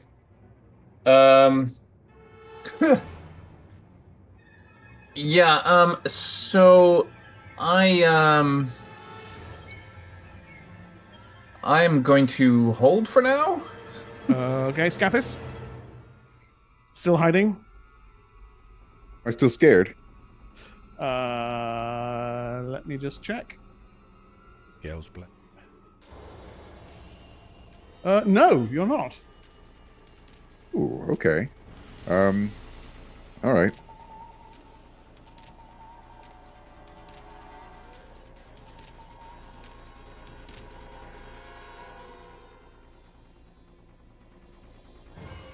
I'll head up here, then look around and be like, where do these fire things come from? I summoned them. They're a friend? Yes. Good. Is there any way I can stab that thing from here, or do I need to get a little closer? You could squeeze in between the elemental and the building there to get an attack in, yes. And would you get like a flanking bonus? Yeah, he probably would, yeah.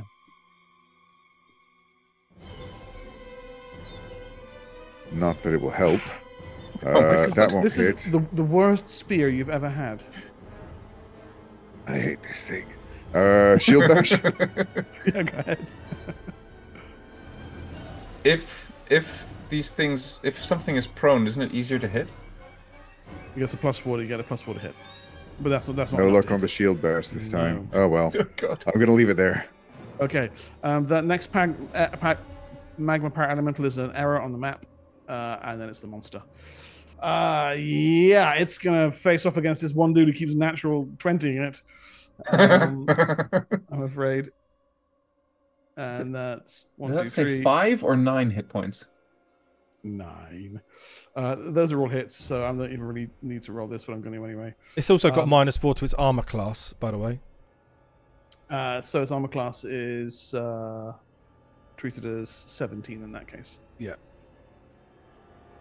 But it does indeed tear this poor hapless magma parrot elemental to pieces, scattering the bits of rapidly cooling rock around itself with a furious roar. At the very end of the round, on the top of the wall over here, a tall robed figure appears out of nowhere with a pop of air and a rush of displaced dust. He's dressed in a long white robe, white hood, with a veil across the bottom half of his face. Initiative, please. Kill him. Right. What round is it, Mark? 5. 5, I think. The pay any maintenance yet? Okay, we all good? Nope. I am now. Okay, those elementals first are out. Gonna make them attack. Yes, definitely attack. Can I have one of them move into a flanking position first, so that they both benefit from the flanking? Yes, and that's enough to make one of those a hit. Okay, nice. And it deals 2 points of damage to the creature. It's not much. But that's the only damage that's being done, so, you know, I mean... And it only has 2 hit points. Yeah.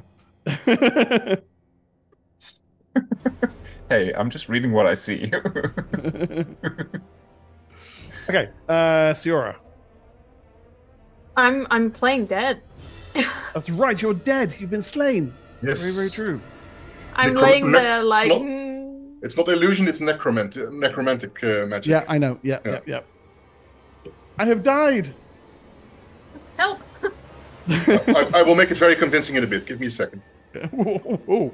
Thicket. Again, I am holding and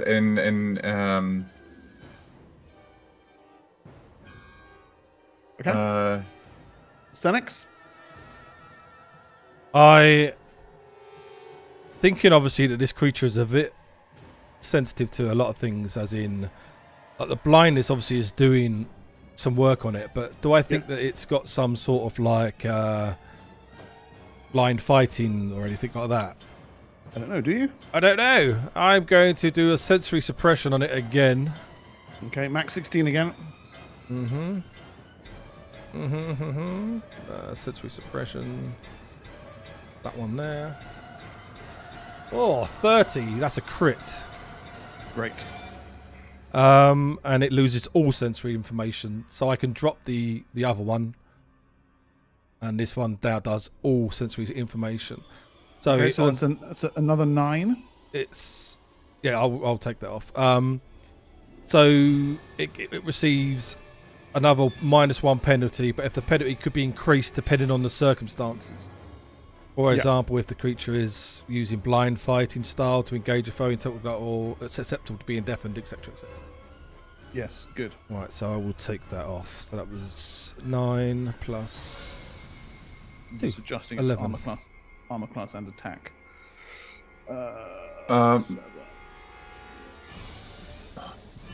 Okay, good job. Success. Success grabs the lifeless body of Siora by the hairs and holds her up. And like a ragdoll bashes her against the well next to her. She's dead. Now go. Can't see, it's blind. A single tear. It can't see or hear you. Unfortunately. But it's very convincing, and there's like gasps of shock all around. And you can see a number of guards now kind of train their arrows upon you, Success. One of them shouts, "Throw down your weapons! Stay exactly where you are!"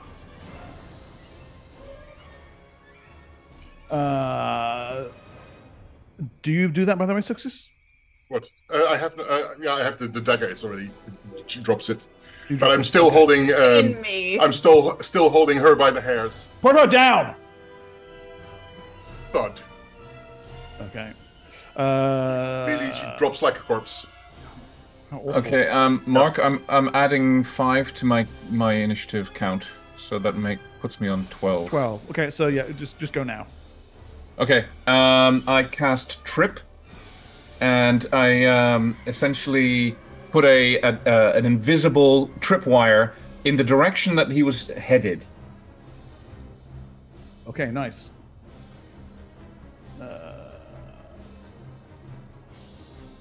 Magic resistance, 50%. I will send you the spell. But it's not it's not targeting him. Isn't it? But it doesn't matter. He fails the magic resistance anyway. Oh, okay. Is there a saving throw?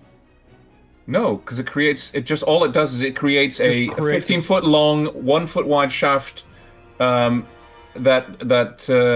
no, where is it? Sorry, He's flying. The wrong line. It creates it. He's flying. Yeah. What? Yeah. The bone wings. He sprouted those bony The wings. bone wings work? I thought they just sprouted. Well, if no, then I wouldn't have done that. I didn't realize it was flying. Do you want to change that to something else? Sure. Try. Can I try seeing if there's a small straight piece of iron lying about? Straight piece of iron? No, there's no bits of iron lying around. Well, then I'm out of ideas. Damn it! Okay, right. All right, Scathis. At the same time as the creature, Scathis, go. Cut it down. You're muted, Grandy. Oh, no, there you go. Oh, no, you aren't. Yes, you aren't. No, you aren't. No, you are muted. I'm going to try and lunge at it with my spear, which will not hit. Hold on, its armor class has changed. That only just misses, and because of your flanking bonus, that's a hit.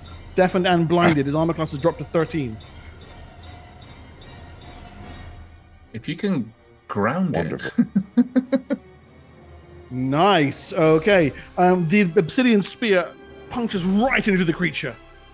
You pull it loose, and its hide just ripples like water, seemingly uninjured. Okay. Well, So basically only magical things. Scathis is going to yell, Thicket, do you have a stick? I'm out of spells, I said. I'm going to try and knock him over with my shield if I can. Yeah, go.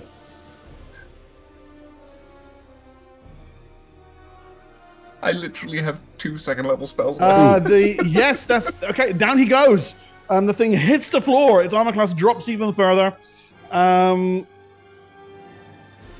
Nice. Okay, and at the end of the round, the robed figure unleashes a small spell, and you can see them kind of lean to the ground, touch their hands against the ground. There's a brief shimmer of green energy, and then they fly down and into the battle area. And I'll just grab a little token real quick.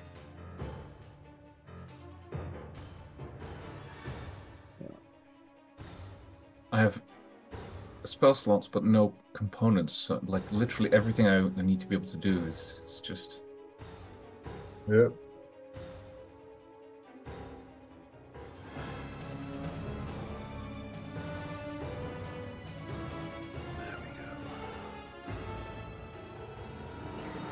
And lands here. Okay, initiative room, please.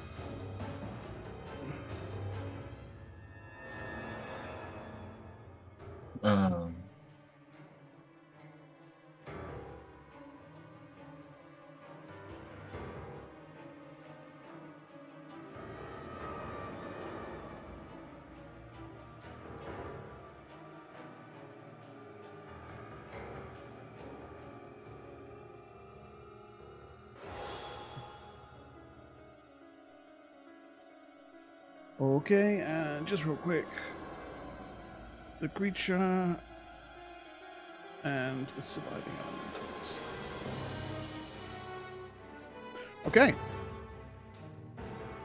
Right, so you're also out, I think.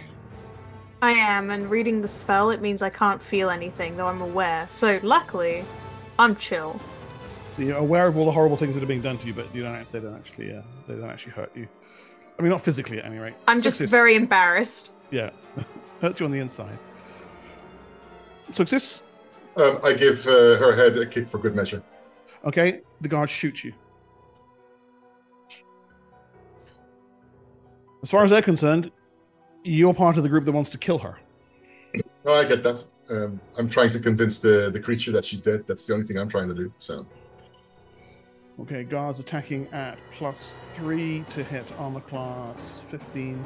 You want... Oh, not armor class 15, because you don't have any of your armor yet. Nope. Armor class 10. You need 7s or higher. 1, 2, 3, 4, 5, 6. 1, 2, 3, 4 arrows.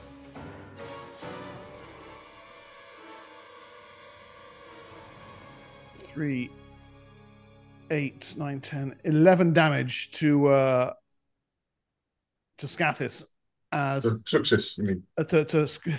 Sorry, as arrows hurtle in your direction, slamming into you for what they perceive as your continued assault upon this innocent individual. Yes. You are left with, I make that 6 hit points, is that? Oh, I thought I was cradling a single one, but that's fine. 6 is great. No, you guys have been healed before, don't forget. Yeah. You stagger with the arrow. They fly into you. Senex. I think you're muted, Lee. I step over and protect the aura. I just say to Zexis, just put your hands on your head. If they think you're an enemy, just surrender. I'm lying bleeding on the ground, so I'm sure I'm... Yeah. And actually, to be completely accurate, you guys would be over here. Sorry. All right, cool. Any actions from Senex, or are you just taking up a defensive position? And I just put my hands up to the guards to just calm down, and I will just check. Okay. So obviously I look like I'm on Siora's side. Yeah, Siora's dead. Yes. Go over checking for a pulse. No, there's no pulse. She's dead. I kick her. I'm joking. Attacks on the elementals. Kicking Siora. It's elementals. Those both hit. Nice. The thing now. This one should be over here, technically. So Oh 2 my points of God. damage.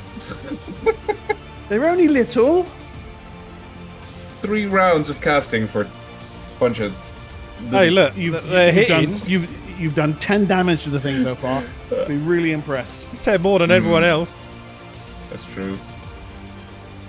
I'm going to fashion, while this round, I'm going to see if I can fashion a small warhammer out of loose bits of stuff that I found. Do you I have saw one in the shops, actually. I was going to purchase it for you. I didn't get around to it yet, sorry. Do you have the weapon improvisation on weapon proficiency? What? No. No, so you kind of... No, I'm not actually trying... I'm not trying to make an actual warhammer. Like- It's got to be a model of one. Model one. A goose. That's fine. You can spend making a model. Bit of Totally a clay. A bit of clay, just a stick and a square piece of wood. That's all I require, and just jab them together. Because I need Just a LARP warhammer. I need, yeah, exactly. But it's tiny. It's only 1/10 the size. Yeah, okay. You know what? If you add 5 points to your initiative, you can Okay. cast a spell in the same round. Okay, cool. All right, because then I will have. Oh, crying out loud, has to be worth at least 20 copper pieces, ceramic pieces. Somebody buy this for 20 CP! I run around the streets like, what do you want? What do you want? No, I don't. That's how capitalism works, damn it. Aristus Tanneles flies over in this direction, floating gently above the ground until he has line of sight upon the thing. And then there is a rush of spell energy around him. Green energy swirling up into him. This is wizard energy. He's not attempting to hide it whatsoever, and none of the guards is shooting him. Preserver. Yeah. Yes. Altoric is run by preservers. And then his hand streaks out. Begone, vile creature of the beyond. And it gets to make a magic resistance. Banishes the elementals. 1 to 50 means it resists. It gets a -4 and it's save. It's not a saving throw, it's a magic resistance. And it resists the attempt to dismiss it. Oh, for fuck's sake. He looks a little bit disappointed because it would have been kind of cool. But It would have. yeah, it attacks him. It can't move closer to Siora. Do I get? Do Oh, the you're right, it elementals? And the elementals would have had an attack of opportunity to scratch at So, yes, it can't do that, so it's going to attack one of the elementals instead. And he has not picked up on the fact that she might be dead. It can't see or hear her. Yeah, exactly. It's blind and deaf. Damn. Claw, bite. I'm looking at my equipment list and then realizing 2 I don't hits. have any of it. Claw and bite. It destroys another of the magma elementals, and it's Damn it, Janet. almost and it's unseeable. Can I change my action? Yeah, you can. I would like to shield bash it instead, since nothing else is doing anything to it, which would be about 3 faster. Yeah, go now. What's the armor You're up class next- of your you're up next elemental? anyway. I know. I don't know actually. The armor class of the elementals is 11. Yeah, apparently the little ones aren't so great. It's not going to do anything, unfortunately. Okay, you give it another swipe, but it remains on its big, sturdy... That's me. Yeah, okay. Thicket. This is a chaotic as shit battle, guys. This is Yeah, really- seriously. Yeah, I hold. I have nothing. I have nothing productive to add to All right. this. End of round. Oh. Yeah. Right, Inish, please.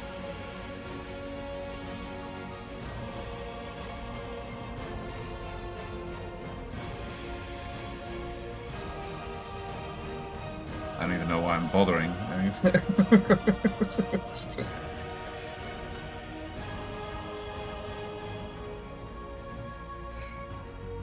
Okay. Aristos Stanley's tries again. I said be gone. Another blast of dismissal energy. And again, it resists the spell. Oh my god. Success. You're muted. Suxis holds. Okay. She's bleeding on the floor with arrows sticking out of her. She's going to stay Shura down. is still down. Scathis. Shield bash. Okay.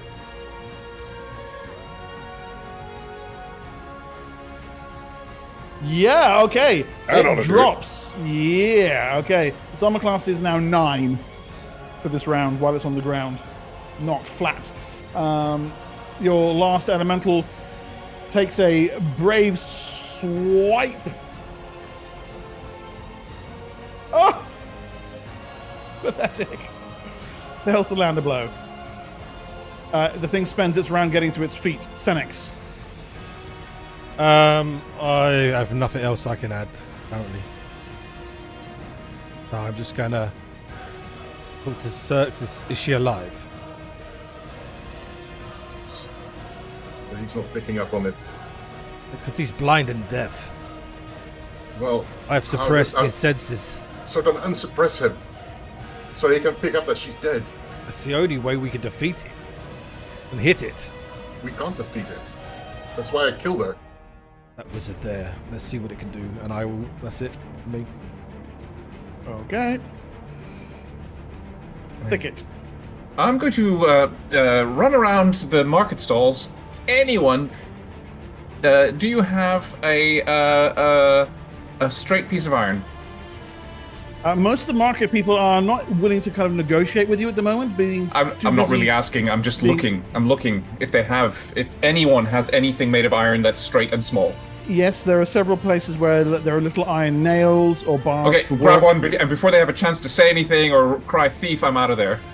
Okay. They Just do cry one. thief, but you're out of there. Yes, good. Fine, good. And then I use Okay. it to cast a spell. Which spell is that? Hold person. Doesn't it work? It doesn't work, does it? It's not going to work. No, it's not a person. Oh, well, I'll And now keep a you're nail going anyway. to now you're going to jail. No giving me a shillelagh, is there? Yeah. Oh, actually, I can't cast that spell because it's a first level spell and I've run out of first level spell slots. Okay. Right. End of round. Inish, please. How long does Feign Death last?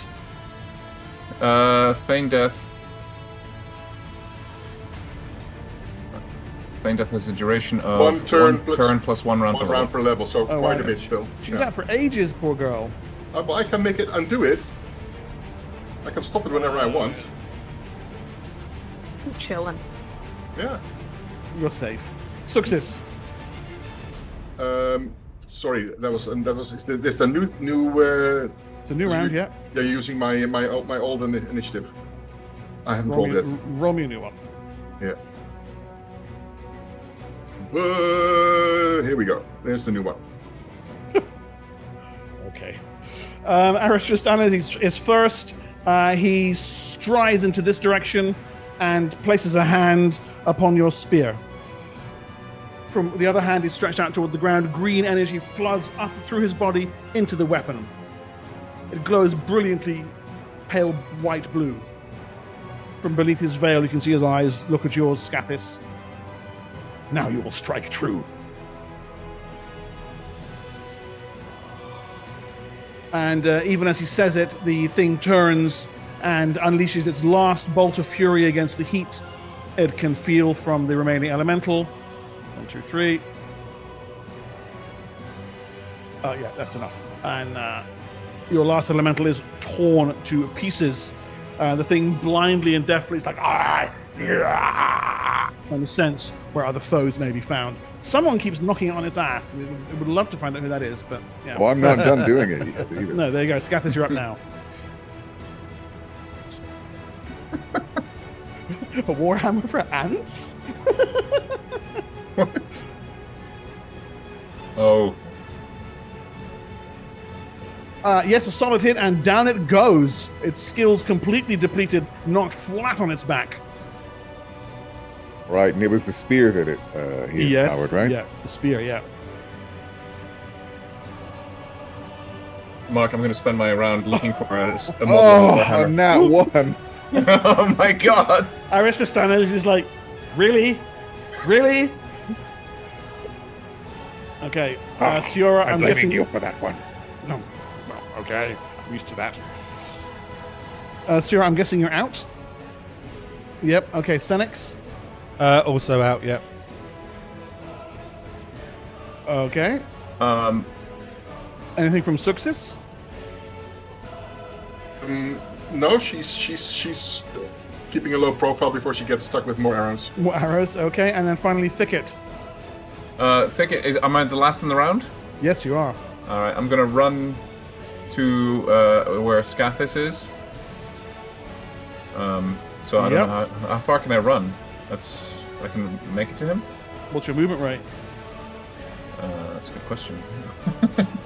6, so 60 feet, yes. Yeah, you can. Feet. Yep. No actions then, but yes. Oh, okay. Well, I guess that'll be my action then, to make it to behind Aristotle or whatever his name is. Aristostanes. Yes, that. What I said. Easy to say. Aristostanes. It's not that hard. Please swaddle. Okay, and we've had, what, 6 rounds now? Yes, of us hopelessly flapping about the place. Okay, here we go. Right, initiative, everyone, please.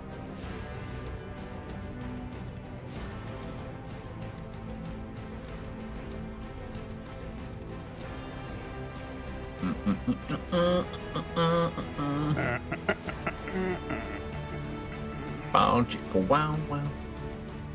Oh, okay, Wizard's on a 10. Good job, Wizard. It's a wizard Okay. and a lizard. All right, Siora, I'm assuming you're still down. Senex, anything from you? Negative. Okay. Right. In the position that it's in, the thing, as I said, staring around for new foes, pauses a moment. And you can see sinews rippling all down its body as fresh veins of energy flood throughout it. And it begins moving with almost preternatural speed now, doubling its attacks.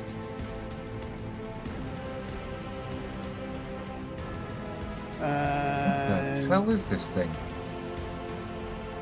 Attack bonus goes up. Curiosity, what is my armor class right now with just my scales and a shield? With just your scales and shield, your armor class, Scathis, is... The body shield is +3. so 4 lower than normal, 18. Your armor class is 18 right now. Still Alright. pretty decent. But I think you're going to have to be relying on his minuses. Claw. 1 hit. Claw.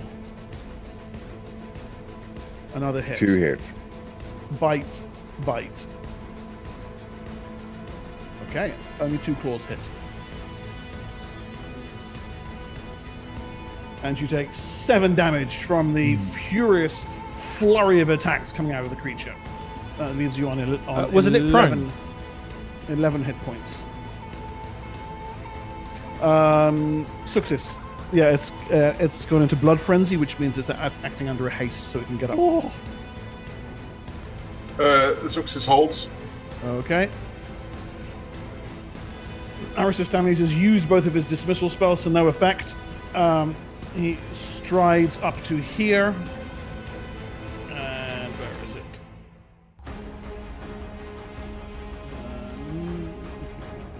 Okay. I'm going to roll 2 of these because it makes it quicker.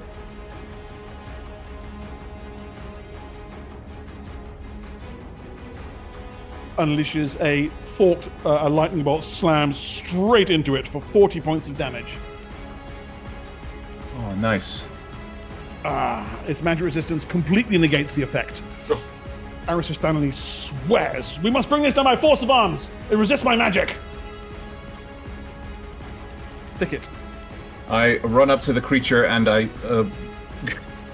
say, "Castromandus says hi!" And I do cause moderate wounds on it. Nice, okay. It fails the magic resistance outright. So that is...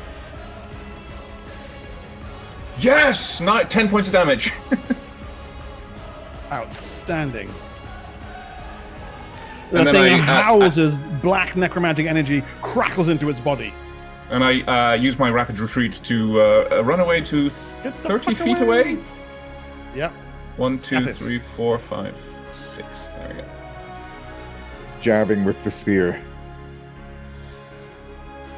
Nice. Yes, hit.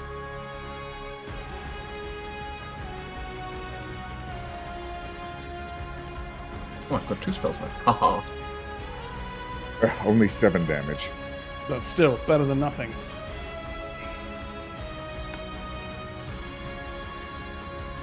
Okay, and as you begin to land these solid blows against it, you know that with the strange sinews that are across its body, they're exuding a thick tarry substance that's slowly spreading across its skin, and you have to yank the spear back with a considerable amount of strength to avoid it sticking to the damn thing. He tries to get his spear off by pushing against it with the shield. Yeah. As he levers back. Nice. The thing doesn't go down. And no. Remains on his feet. If I am to kill it with force of arms, I might need more arms with which to force it.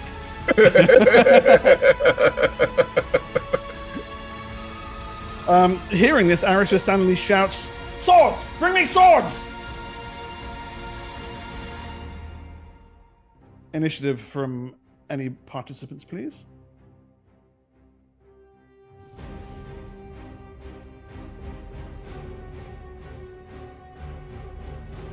I've rolled. Okay. Siora, you're still down? I mean, yeah. I mean, doesn't it go away when I think it's up to Success, isn't it? Yeah, I'm still down. I mean, has the thing been... Oh, sorry, I see. Initiative has been re-rolled. I'm out of turn. Success, you're up first. Anything from you? I'm holding at the moment. You're holding. Senex, anything from you? I am going to try one last thing, and then I'm out of PSPs. I'm going to create a mind link between me and the creature. Okay. That's a success.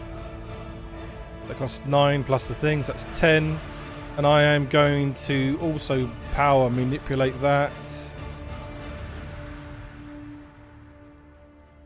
bow.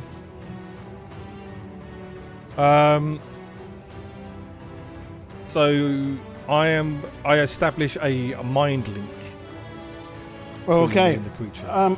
A thoroughly alien mentality, not even of this world, filled with maddening, chaotic, hateful thoughts with a single overwhelming desire, which is to cause pain and suffering and death. This almost primal, elemental desire to do ill has been harnessed by something. Harnessed and centered against, initially the Mul Yarnak and any to whom he gave his information. I communicate with it and tell it Siora is dead. The creature is dead. Okay.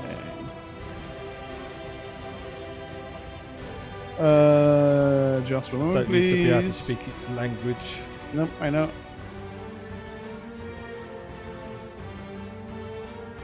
Did you pay the?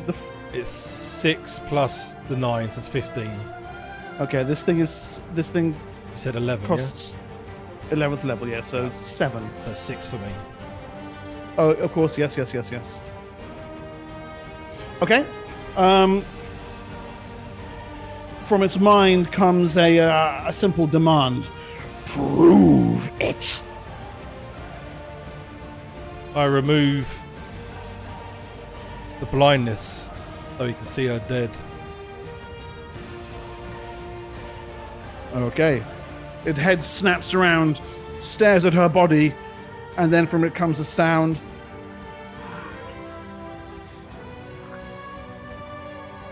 Free.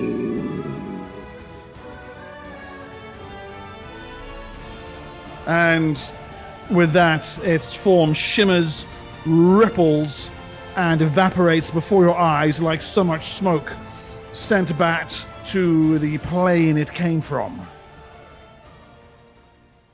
Thank fuck for that.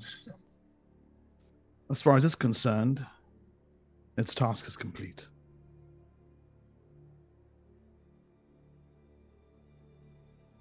Aris Vistanles turns and walks immediately over to Suxis. I let go of the spell, the feign death spell. He's in the middle of saying, "What manner of creature was this that you... Oh, very clever. Ah, Very clever. It'll take her around to get back on her feet, but she'll be... Okay. I have words with you. I point at Suxis. Zoxis is not a traitor then. You are thanking me for still being alive then. That's nice. I collapse. perhaps." As that power, as the mind link took effect, by the way, that strange light-headed sensation that you felt just after you were bitten came again, but much stronger.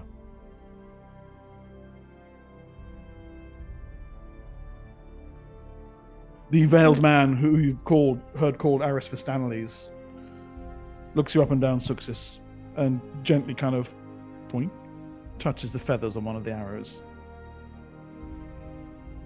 Perhaps we should have these seen to. Yes. I immediately go over to Zuxis and see what I can do to help her. Well, she's pretty badly injured. Can I remove the arrows safely? You got healing and herbalism, right? I do, yes. Yes, you can. Okay, I will do that.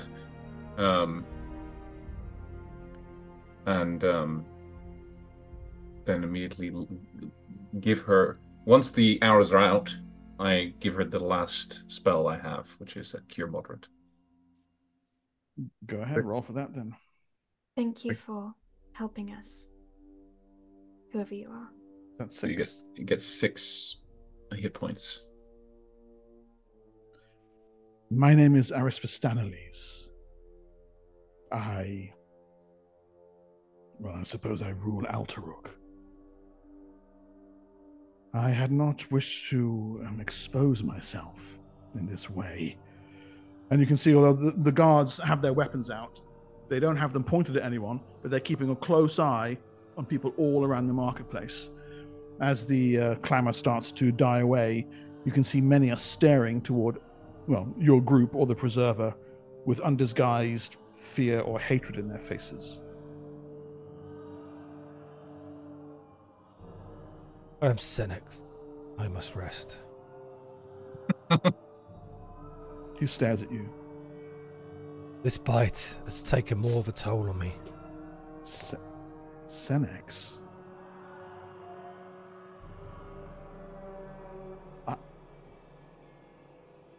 He comes over toward you. His pale grey eyes staring to yours. You're sure you know those eyes from somewhere. The name Aris Fistanales rings a bell. But you haven't changed. By the elements, it's you. I was just a boy. Try to think back. You recall a boy with grey eyes chasing a critic lizard around a small marketplace. You and his father seating under an awning, sharing a cool broy together. His father's name was Darfanales, you remember? Ah, yes. I remember you and your father.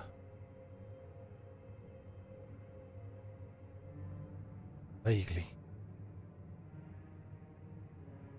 The moons have been kind to you, Master Senex. So kind today, I feel. I have a splitting headache.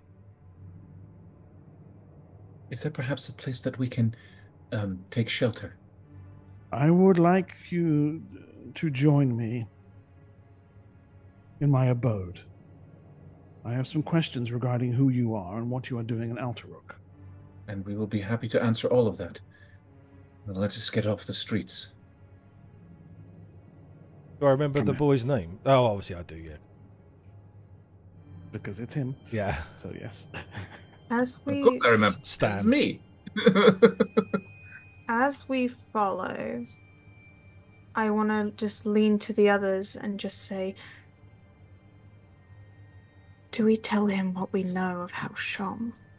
If he rules this place, he might be able to put a stop to it. And from my intel I just gathered, it seems their operation regarding the beetles is held here. I'm as low on trust as I am on every other resource. Yes. I What look, have we I look got to around. lose? Is the well here, Mark? Like I met these. Is this the place where I met them originally? No. Certainly not.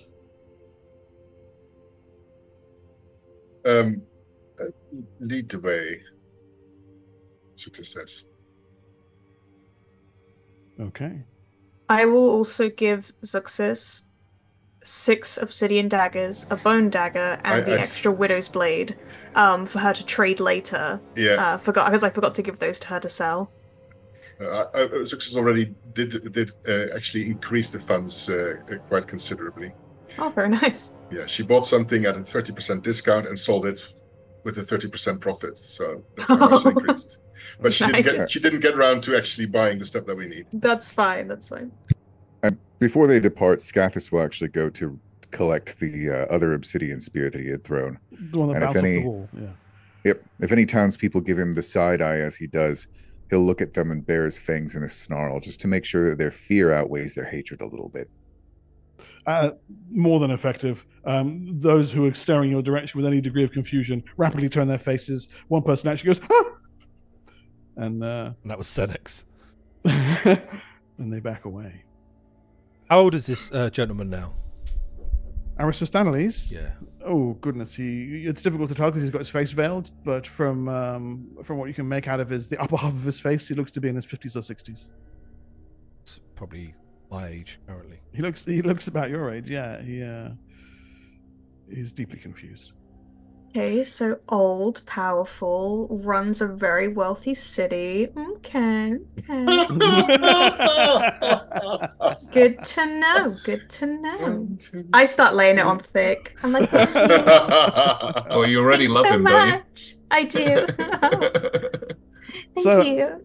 Aristoteles leads you to the squat stone tower that sits in the far corner of Alteruk. His guards flanking you, making sure that, well, primarily no wizard-hating types take easy pot shots at their leader.